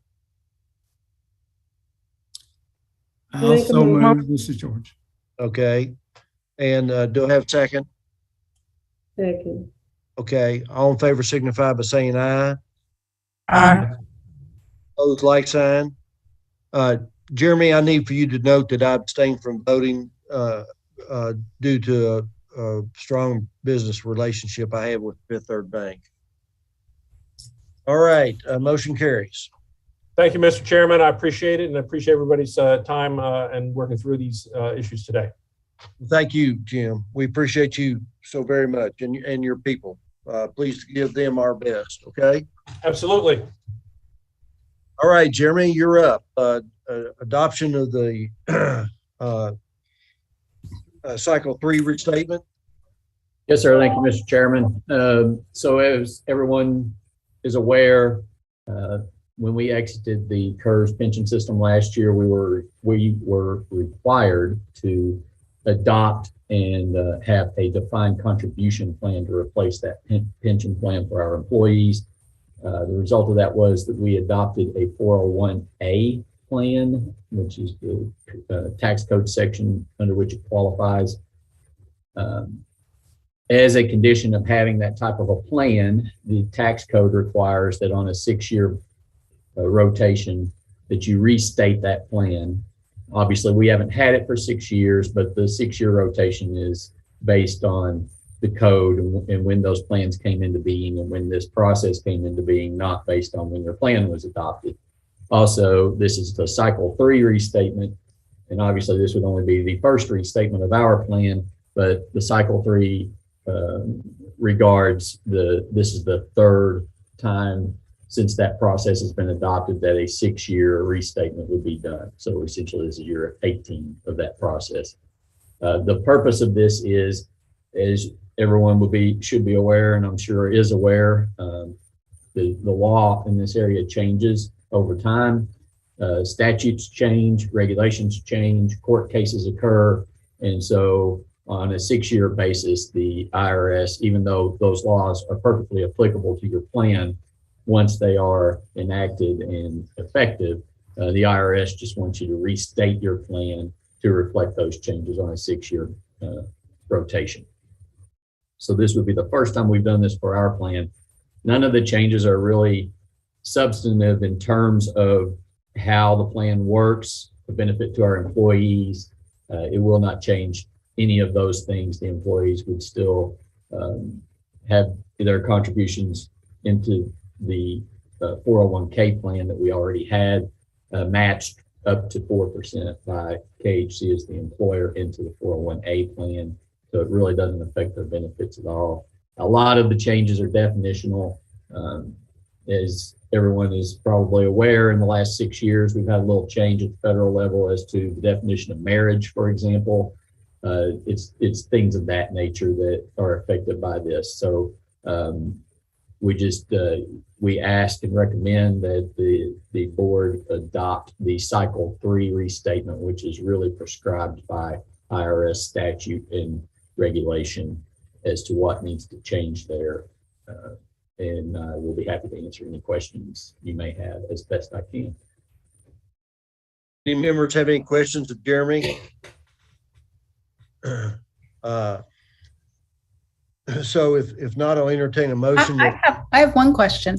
Is because I understand IRS, you don't mess with them. Are all the changes connected to the IRS? Are any changes just ones that we decided to make? No, they're all prescribed by the IRS. Thank you. Okay, I would move unless there's other questions. Thank you. We do have a motion then to adopt this. Do we have a second? I'll second it. Okay, we have a motion and a second. All in favor signify by saying aye. Aye. Opposed, like sign. Motion carries. Thank you, Jeremy. Thank you. Thank you for all you do for KHC. So we'll move on to informational items. Winston, I'm going to turn that over to you. I think you have a couple of things you want to talk about today. I do. And thank everybody for their time today. And I know we're running a little long, but I would like to fit these informational items in. I think they're important for the board to have some information on and that sort of thing. We have two informational items. The first one, you'll see the title page on the screen here. Jamie Rice, who's Managing Director for Single Family Programs, is going to do a presentation on single family programs, increasing access to home ownership. And following that, I'll introduce the next program. But go ahead, Jamie. Thank you. Okay, thank you, Winston. Thank you, members of the board, for the opportunity to speak to you to talk about single families' efforts to increase access to homeownership opportunities to first-time home buyers in our state. I realize the meeting's going long, and I'll be as concise as I'm able to, given the information I want to share with you today. To preface, let me remind the board, if you are not already aware, KHC does not directly originate loans. We do not employ loan officers. And Jeremy, I think you're fine staying there. I'll catch up to you. We don't employ loan officers that go into the markets to originate loan applications. Instead, we purchase loans from lending companies, mortgage companies, banks who originate, underwrite, close, and fund them. For a very small book of business, we may provide the underwriting function, but my point is, we're not directly in the markets. We support those who are directly in the markets. And also, let me highlight that this current market is not a friendly market for first-time home buyers, especially for any home buyer who needs access to a friendlier mortgage product like FHA loans with down payment assistance, otherwise known as our specialty. I'll start with saying that the cost to build new homes is very high. The supply of existing homes is very low. Each new listing is receiving multiple offers, which drives up the sales price. Recently, the president of Lexington Bluegrass Board of Realtors shared that the sales prices in their market since 2019 has increased by 40%. And on average, homes are selling for 102% of the list price. So a home listing for $100,000 today is selling for 102. And if the home doesn't appraise for that 102, then it's the home buyer that has to come up with that difference, that $2,000 difference. I'll say also, as you all know, Jim's mentioned it a few times, interest rates are increasing. Sales contracts, and this is a little worrisome for us, for me personally, sales contracts that list government financing like FHA, VA, and RHS are being rejected outright. Sales contracts that list home inspection contingencies are likewise being passed over. Sellers are not offering closing cost assistance. On the flip side, home buyers are having to offer to pay the seller's closing costs to even be competitive with the other offers that are coming in. And inflation in general also makes it harder for lower income families and individuals to enter into this arena. Next slide, please. For years, KHC has tracked internally the percentage of our loans that were to minority home buyers. Our overall production, as well as our production to minority home buyers in particular, from calendar years 2006 through 2021, shows a steady increase, the largest of which occurred from 2016 to 2018, which were the years that we had the HHF down payment assistance available in 4 counties of our state, including Jefferson County. That was the $10,000 forgivable second mortgage funded through U.S. Treasury's Hardest Hit Fund program. And that ended, it was no longer eligible in Jefferson County at the end of 2018. It went away for a period in 2019. So you can understandably see a decrease that year after that program was no longer available in our largest, most diverse county, but we have since bounced back higher. Now, as a reminder, according to the American Community Survey in 2020, census data reports that the state of Kentucky as a whole is comprised of 86% white households, 8% Black or African American households, 3% 2 or more races, and 3% Asian or other races. Next slide, please, Jeremy. So speaking of Jefferson County, we went back the past 4 years specifically to see, out of the overall statewide production, what does it look like in Jefferson County, since that is our highest populated and most diverse county in the state. The blue line is a reminder of the statewide figures from the previous slide. The orange line is our total production breakdown in Jefferson County alone, which is much higher, as it should be. So last year in Jefferson County, 41% of the loans KHC purchased were for minority home buyers. This outpaces the fact that 30% of Louisville's population is non-white per the 2020 Census American Community Survey. Next slide. So Kentucky Housing is actively working to increase access to homeownership to all low to moderate income Kentuckians. Homeownership remains the primary way that most Americans create generational wealth. One way that KHC is committed to increasing access to homeownership opportunities is through our support of housing education and counseling programs in the state. KHC is an intermediary for the HUD Comprehensive Counseling Grant. We also invest our own dollars each year to support the state's housing counseling network. Our state's counselors can accommodate clients with a variety of delivery methods.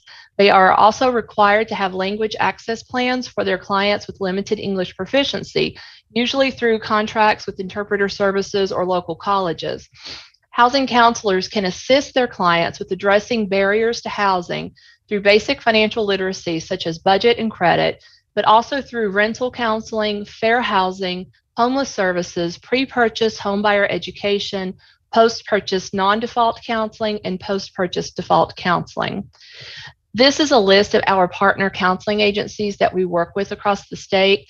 They're all required to be nonprofit agencies. If they are doing any counseling associated with any HUD program, they are required to be a HUD certified counseling agency.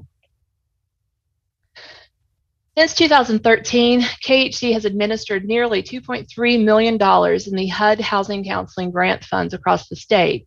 Since 2014, we have invested over $750,000 in the state's housing counseling network. Between those funding sources, we use our own dollars as leverage funding when we apply for the HUD grant. And between both of those funding sources, we support our subgrantee agencies in serving roughly 2,500 clients and households each year.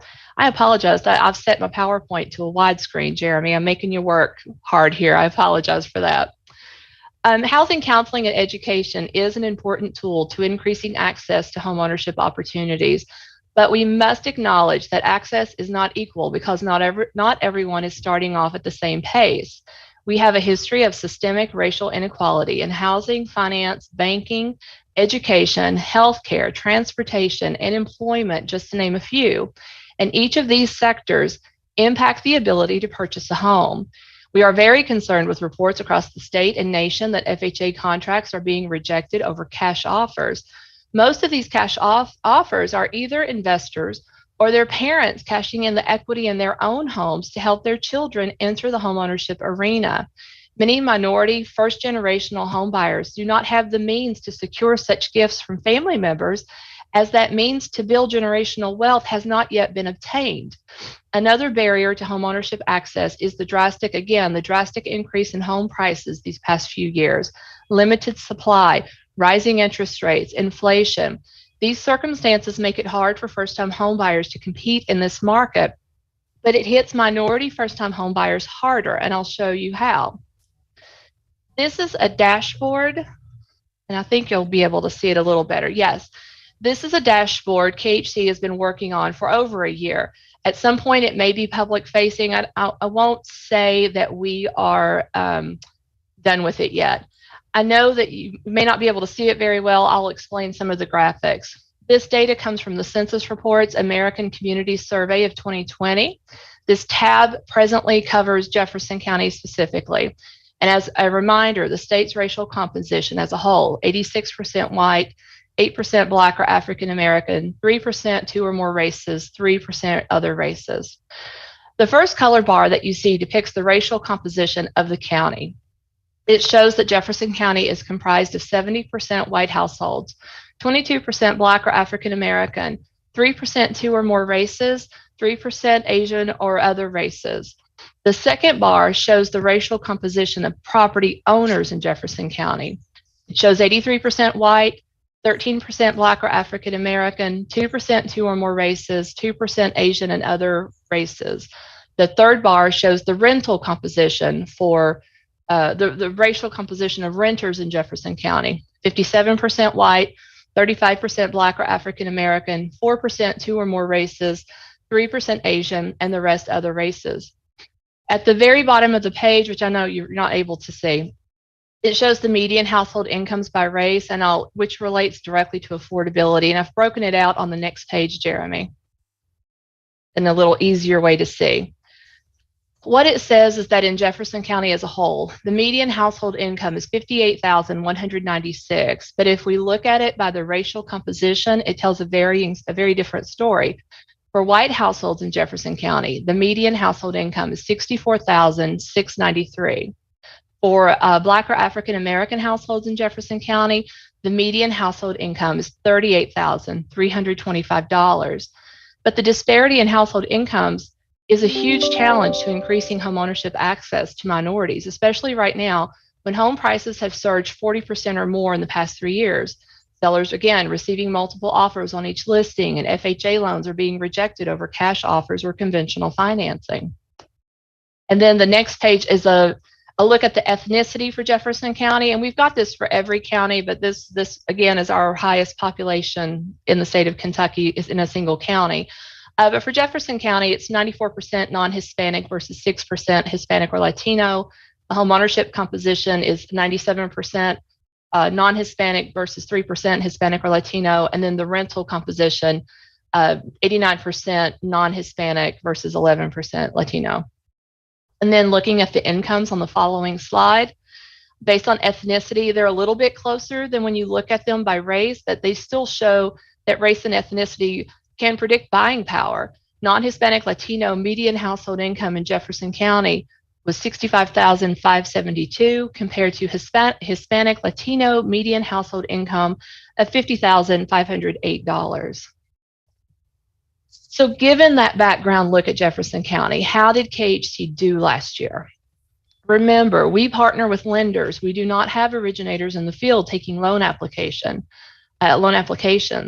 In Jefferson County last year, we purchased 757 mortgage loans. 41% of those were to diverse home buyers, compared to the 17% diverse home ownership rate in Jefferson County. 18% of the loans KHC purchased across the state were to diverse home buyers, compared to a 7% diverse home ownership rate in the state. This tells me that our lenders are doing an amazing job with their marketing and outreach efforts, and they are taking advantage of our programs like down payment assistance. It also tells me that our own marketing, outreach, and education efforts to our state's mortgage lenders, housing counselors, and real estate partners are also making an impact. Another thing that we, next slide, Jeremy, please. Another thing that we recently put in place is our interactive lender scorecard. We are reporting on the number of loans that our lenders do for home buyers who are at or below 80% area median income, as well as how many loans our lenders are providing for minority home buyers as it relates to their pipeline, as well as KHC's total loan volume. This will help us by knowing which of the companies that we work with have penetrated the market so that we can offer further support to their efforts. Lenders are required to look at and report their quote unquote scorecards from investors to other investors. So this is a tool they can access at any time they need for their respective companies. We do this because our mission is to invest, next slide please. Our mission is to invest in quality housing solutions, again, for all families and communities across Kentucky. We envision all Kentucky families and individuals living in quality housing they can afford. And I apologize for that slide. Next screen, please, Jeremy.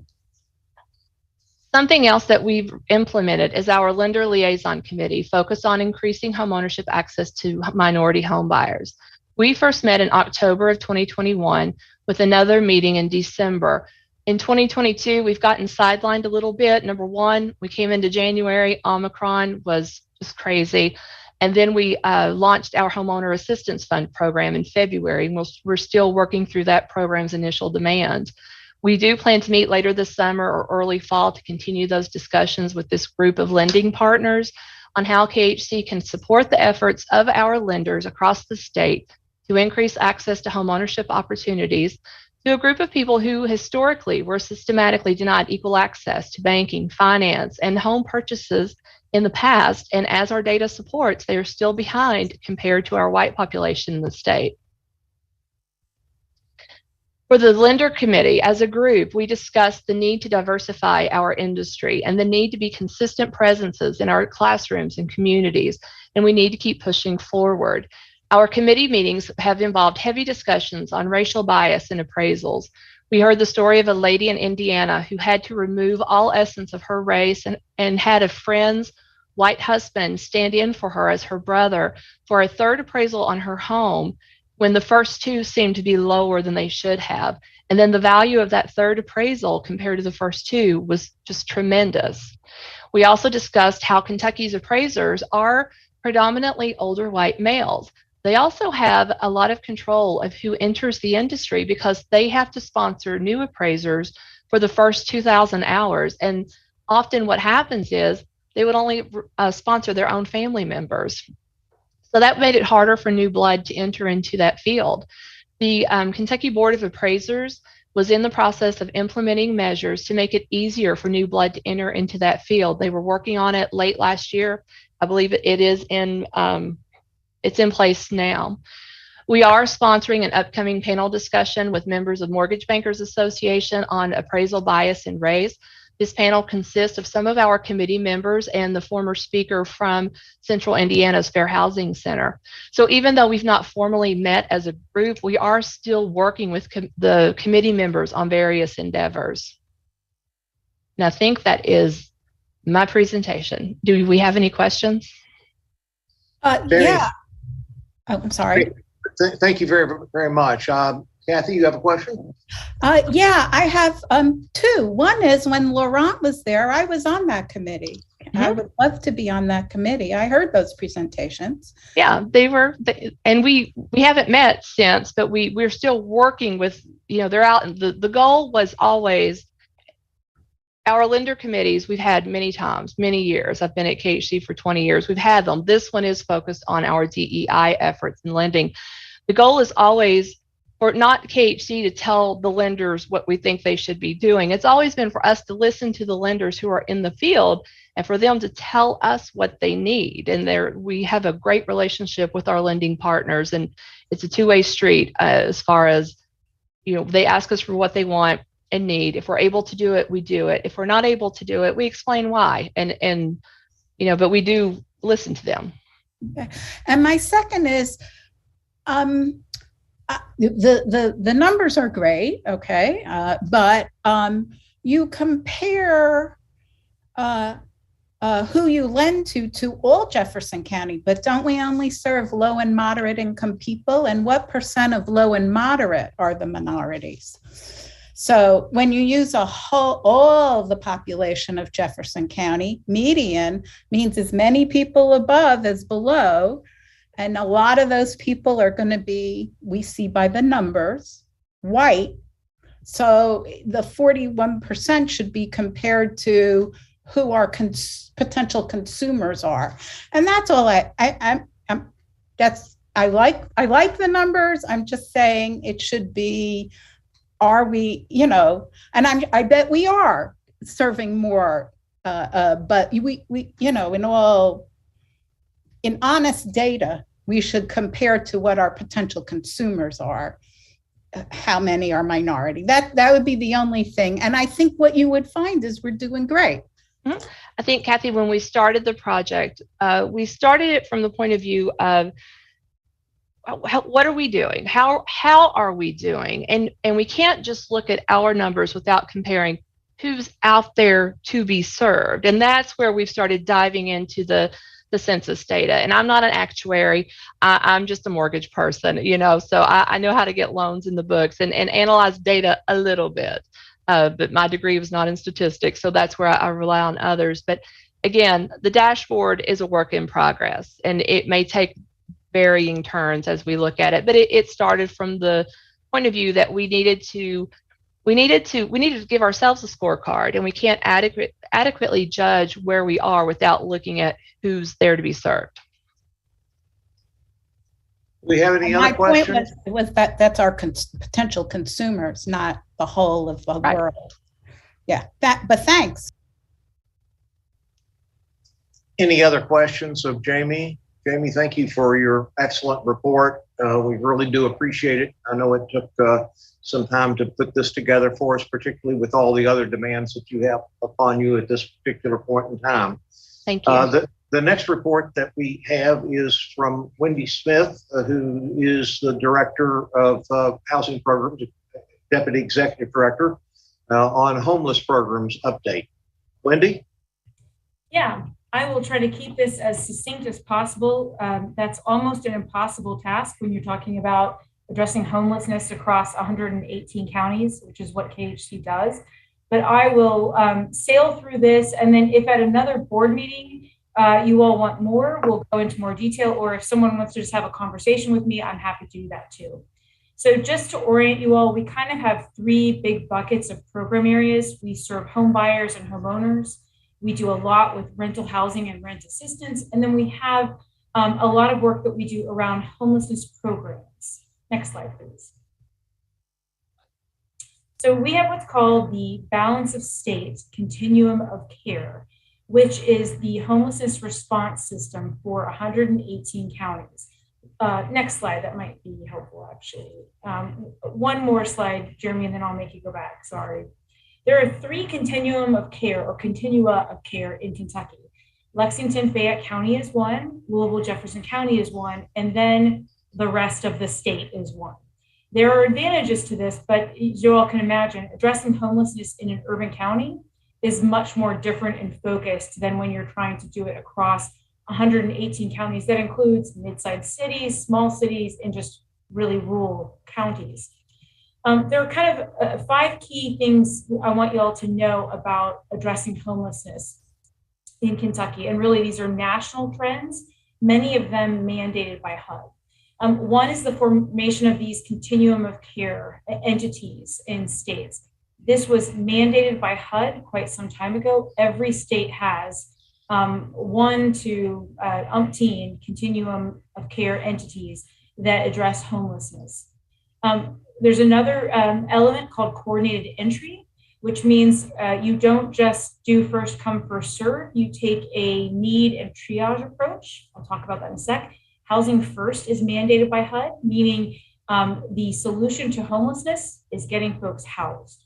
That is the focus, to first get them housed and then address other related issues. And then we take we use our funding to support a range of interventions that I'll share with y'all in a sec.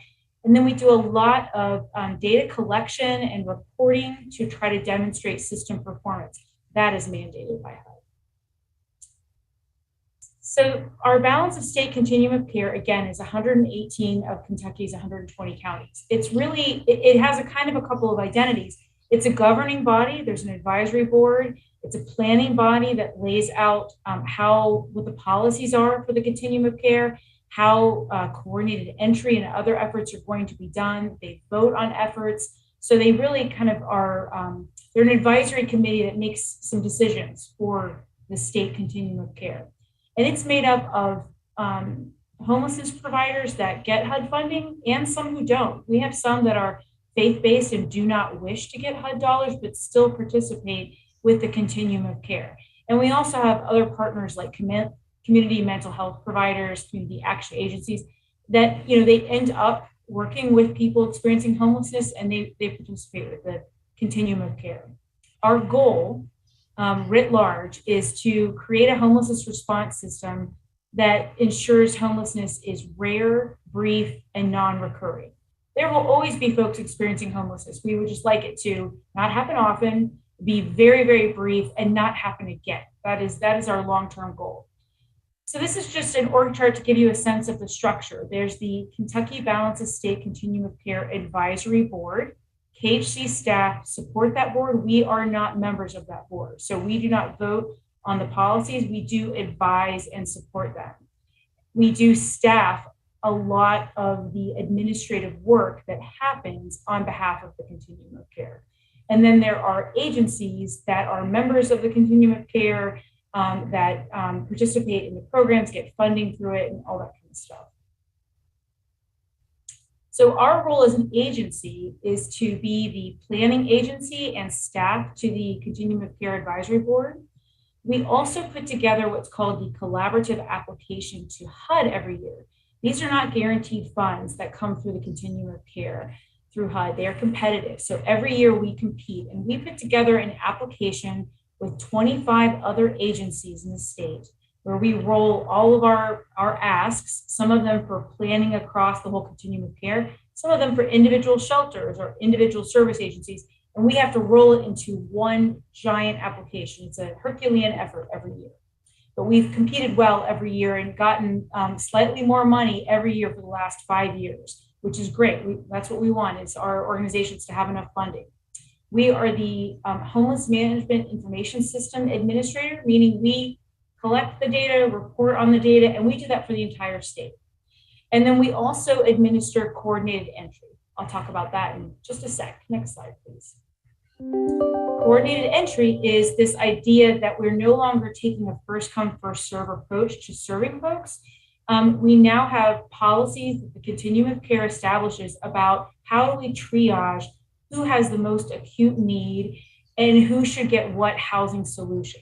So who gets rent assistance, who gets shelter, who gets ongoing supportive services. And so this is our agencies, along with our staff, setting policies and prioritizing the need and the solution to the homeless individual or household. So it's kind of like an ER waiting room, where just because you walked in with a cold doesn't mean you get seen first at the ER. It's going to be the most acute cases first. Housing First, again, also mandated by HUD, is saying that we have to remove programmatic barriers to getting folks housed. It's rooted in the idea that folks need a place to live stably in order to address other stability issues like substance abuse, like getting a job. So Housing First is the idea that you don't create a whole lot of barriers that keep people from being able to get housed. And it's also the idea that shelter is not an end to homelessness. Getting someone in a homeless shelter does not solve their homelessness. They are technically still homeless. So it's housing that solves for homelessness. Housing First turns out to be cheaper than having people go into shelters, go into incarceration, go to ERs. That is all very burdensome on our criminal justice system, on our, I can tell you in my small town, the local police are the folks that end up interfacing with homeless folks in my county, and that they're not trained to do it, and it's not really, you know, what their job was shaped to be. It turns out to be cheaper to get folks housed, even though that can feel a little illogical or counterintuitive. In the end, we really need more just affordable units so that we can get folks housed, or people can find housing without our help, ideally. And we also need permanent supportive housing so that people who are going to have a hard time staying housed without ongoing services, folks with severe mental illness, for example, they really are going to need supportive services along with their housing so they can stay housed and not return to homelessness. Okay, so here are the things we fund with the dollars that come into KHC, the ways that we address homelessness. We do fund homelessness prevention. We fund eviction diversion. We fund street outreach, meaning, you know, folks going out and interfacing with folks who are living on the street. We fund supportive services for people experiencing homelessness. Emergency shelter, which is often what many of us think of first when it comes to homeless response. We do fund emergency shelter, but less and less. More of our funding is now going into rapid rehousing and rent assistance, again, with that idea of housing first. So don't have folks spend a long time in an emergency shelter, get them out of that shelter and into housing as quickly as possible. And then, of course, we also, through many of our other programs, we create or renovate permanent affordable housing and permanent supportive housing. So those units that we need. And then I won't spend a lot of time on this, but we do a lot of data management and reporting and performance evaluation for HUD across our homeless services. Next slide, please. So I want to make sure you all don't leave this this presentation without knowing, what do you do if someone in your community is homeless and you're trying to get them connected to a solution? And what I want to encourage you to do, and we've got contact stuff and we can get you this PowerPoint, you want to contact the local prioritization agency or the community lead that does coordinated entry for your region. Next slide. The regions for coordinated entry are based on the area development district. So this is a map. Many of you might be familiar with the AD districts. And so the next slide has a list of who the personal contact is and their email for each of our local prioritization lead agencies. So each one of these aligns with one of the area development districts. And this is who is kind of in charge of intake for coordinated entry to get a person or a family on the list to figure out what kind of help they ought to get and what partner in the region ought to work with that. You can, of course, contact me or my staff, but your best bet is getting to that local person in the ad district. And then I will just end by sharing a couple of things with you all about how we are trying to seize the opportunity of our one-time COVID response dollars to address some long-standing delivery system gaps for our housing programs and for homelessness. Jeremy, I'm not going to go through all of these, but we'll touch on a few of them so we won't have to see it all the way through. I recognize it's getting late. So just to recap for you all, we have some ongoing programs that we get year over year and we compete for, or we get by formula allocation from HUD. We get Continuum of Care dollars, we get emergency solutions grants, and we get home dollars, some of which we use for tenant-based rental assistance. However, we've got this magnificent opportunity through some of the one-time COVID dollars to add a lot more funding to the solutions that we need. We got emergency solutions grant CARES dollars. We got emergency housing vouchers into our Section 8 program. We got a one-time gigantic increase in home funds through the American Rescue Plan Act, and we have emergency rental assistance from Treasury. So we have really tried to use these dollars, and this is a table most board members have seen many times just to give you a sense of the magnitude. It's a significant amount of one-time money. Next slide, please. And here are a couple of things we're doing to try to address delivery system gaps. First, and we're really proud of this, for the first time ever, we have homeless response programs for rapid rehousing to get people housed, housing first, and to do street outreach. We have that across the entire state. We have never before the last couple of years had coverage of these services across the entire state. And it's because we got more emergency solutions grant funds through the CARES Act that allowed us to ask our existing partners to add staff, to add geography. I know Mike Denham called me a year or so ago about an issue in Maysville. And before this money, I would not have had a partner to put Mike in contact with. But we do have a partner that works, all the way, they go from Northern Kentucky to Maysville in their service area. They did not used to. Our aim then is this money will expire. We think it will actually run out around March of next year. It doesn't expire till later, but our aim is to use our emergency rental assistance 2.0 dollars to pick up and keep funding those organizations to keep doing that work. So we're trying to strategically piece this one-time money together to keep that expanded staff and geography going. Next slide, please. We also used our emergency rental assistance dollars to recently create an eviction diversion program in the courts. We're currently in Campbell County, it's a pilot, and we are supporting in Jefferson County because we added Jefferson County to help the at-home eviction relief. We are now on their Zoom court docket so that we can fast track rental assistance applications to help folks get caught up on their arrears and get a landlord paid so that they don't lose their housing. Or if the landlord won't participate, we give some assistance directly to the tenant so they can get rehoused.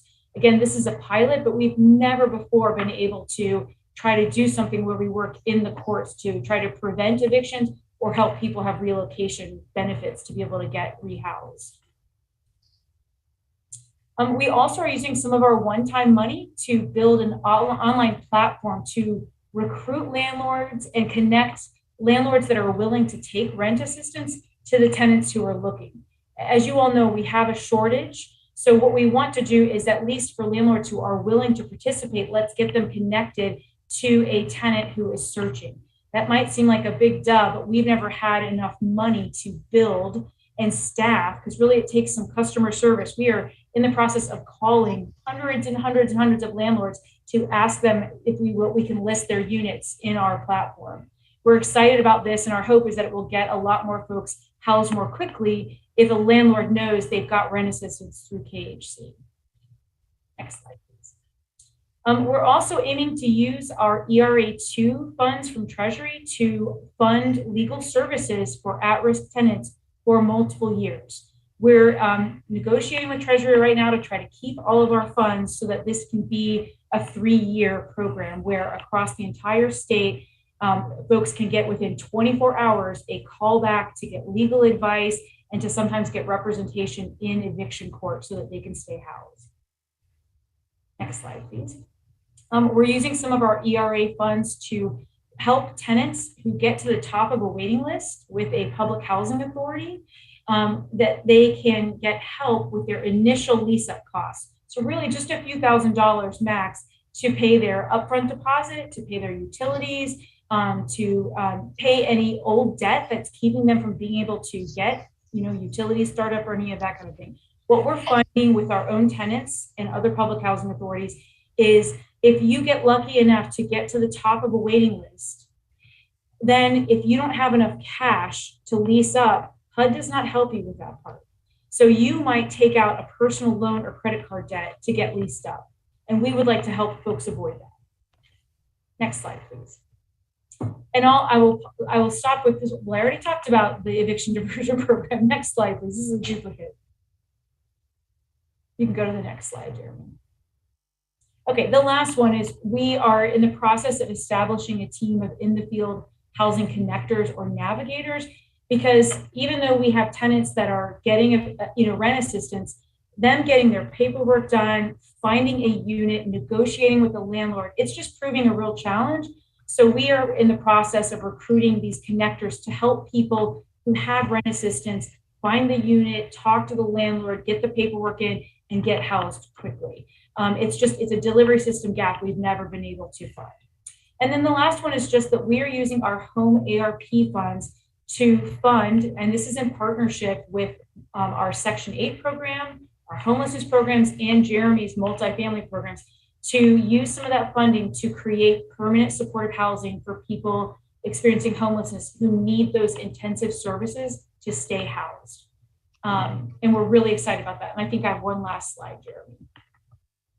We are doing this Supportive Housing Institute with those funds, where we have 6 development teams, 3 from Louisville, 3 from the rest of the state. And it's the property management company, a developer, and a nonprofit that are meeting over 5 months intensively to plan a permanent supportive housing project.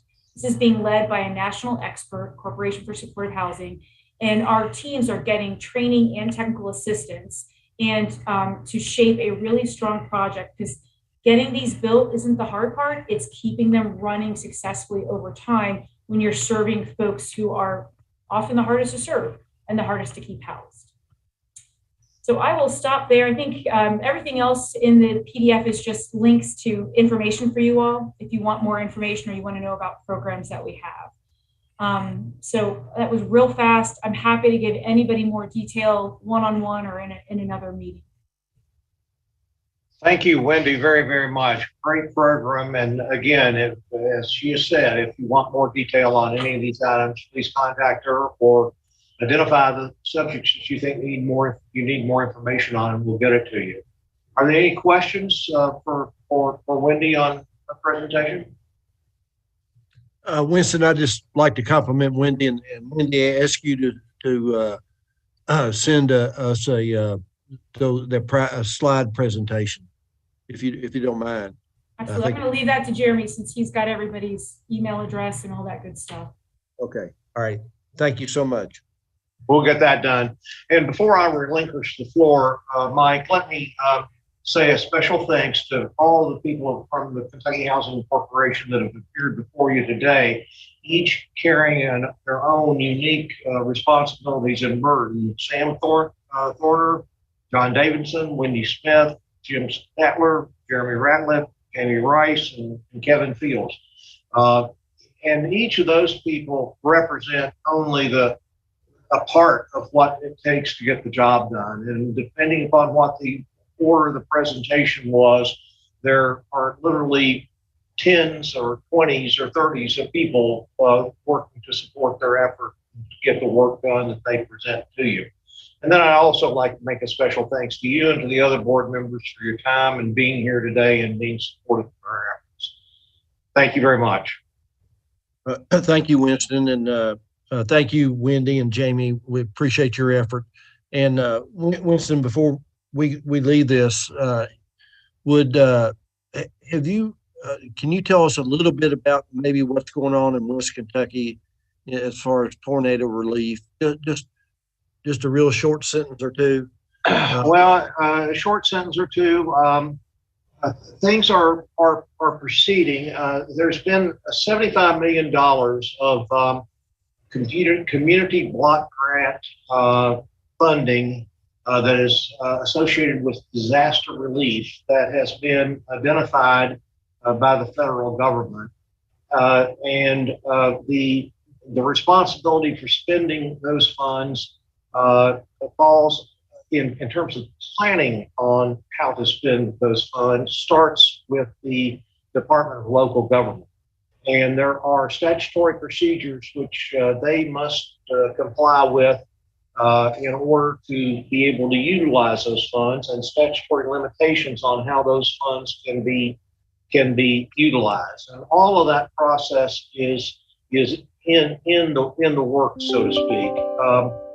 In the background, we've got FEMA still there supplying housing to the people that qualify for FEMA housing. The state of Kentucky has purchased a number of additional mobile units, housing units, mobile homes, trailers, whatever, that have been placed in state parks around the state. There's still a few people that are being housed in the state parks and hotel facilities that are still being covered under FEMA rehousing situation. You know, there's a lot of people doing a lot of things down there attempting to mitigate the situation. We know that a lot of people are still living with relatives, living with friends, and the unfortunate thing about it is you can't wave a magic wand and recreate the housing that existed before this disaster. It takes time, and there's a lot of good people that are deeply involved in trying to make that happen. I'm happy to answer any questions I can for that. The responsibility for all this effort is rests not only with FEMA, with Kentucky Emergency Management, and at least 10 different state cabinets that are involved in different aspects of attempting to attend to the needs of the citizens of Western Kentucky. Thank you, Winston. And we really appreciate the fact that you all have had a team on the ground, I know, since early that Saturday morning. So our hats go off to your people and your staff for doing that. And Wendy, I know you were over at the Kentucky Emergency Management System early that day. So thank you all for your efforts there. Any of the members have any questions for Winston or Wendy or Jamie? Well, if not, just let me, Winston, if you would give the board's best to all of your employees and for the hard work that they do and for the impact that they have on Kentucky. We certainly appreciate it. Absolutely. And I want to wish all of you all a nice Memorial Day weekend and remember our honored dead. So with that, I guess we're ready to adjourn. Is that right, Winston, or do you have anything else? I have nothing else here. Okay. Mr. All Chairman, right. I know it's been a long meeting, but I do want to mention one thing real quick. Okay. For several years, we've had a lady named Tracy Butler. And for those of you who have had the opportunity to attend a meeting in person, you will have met her.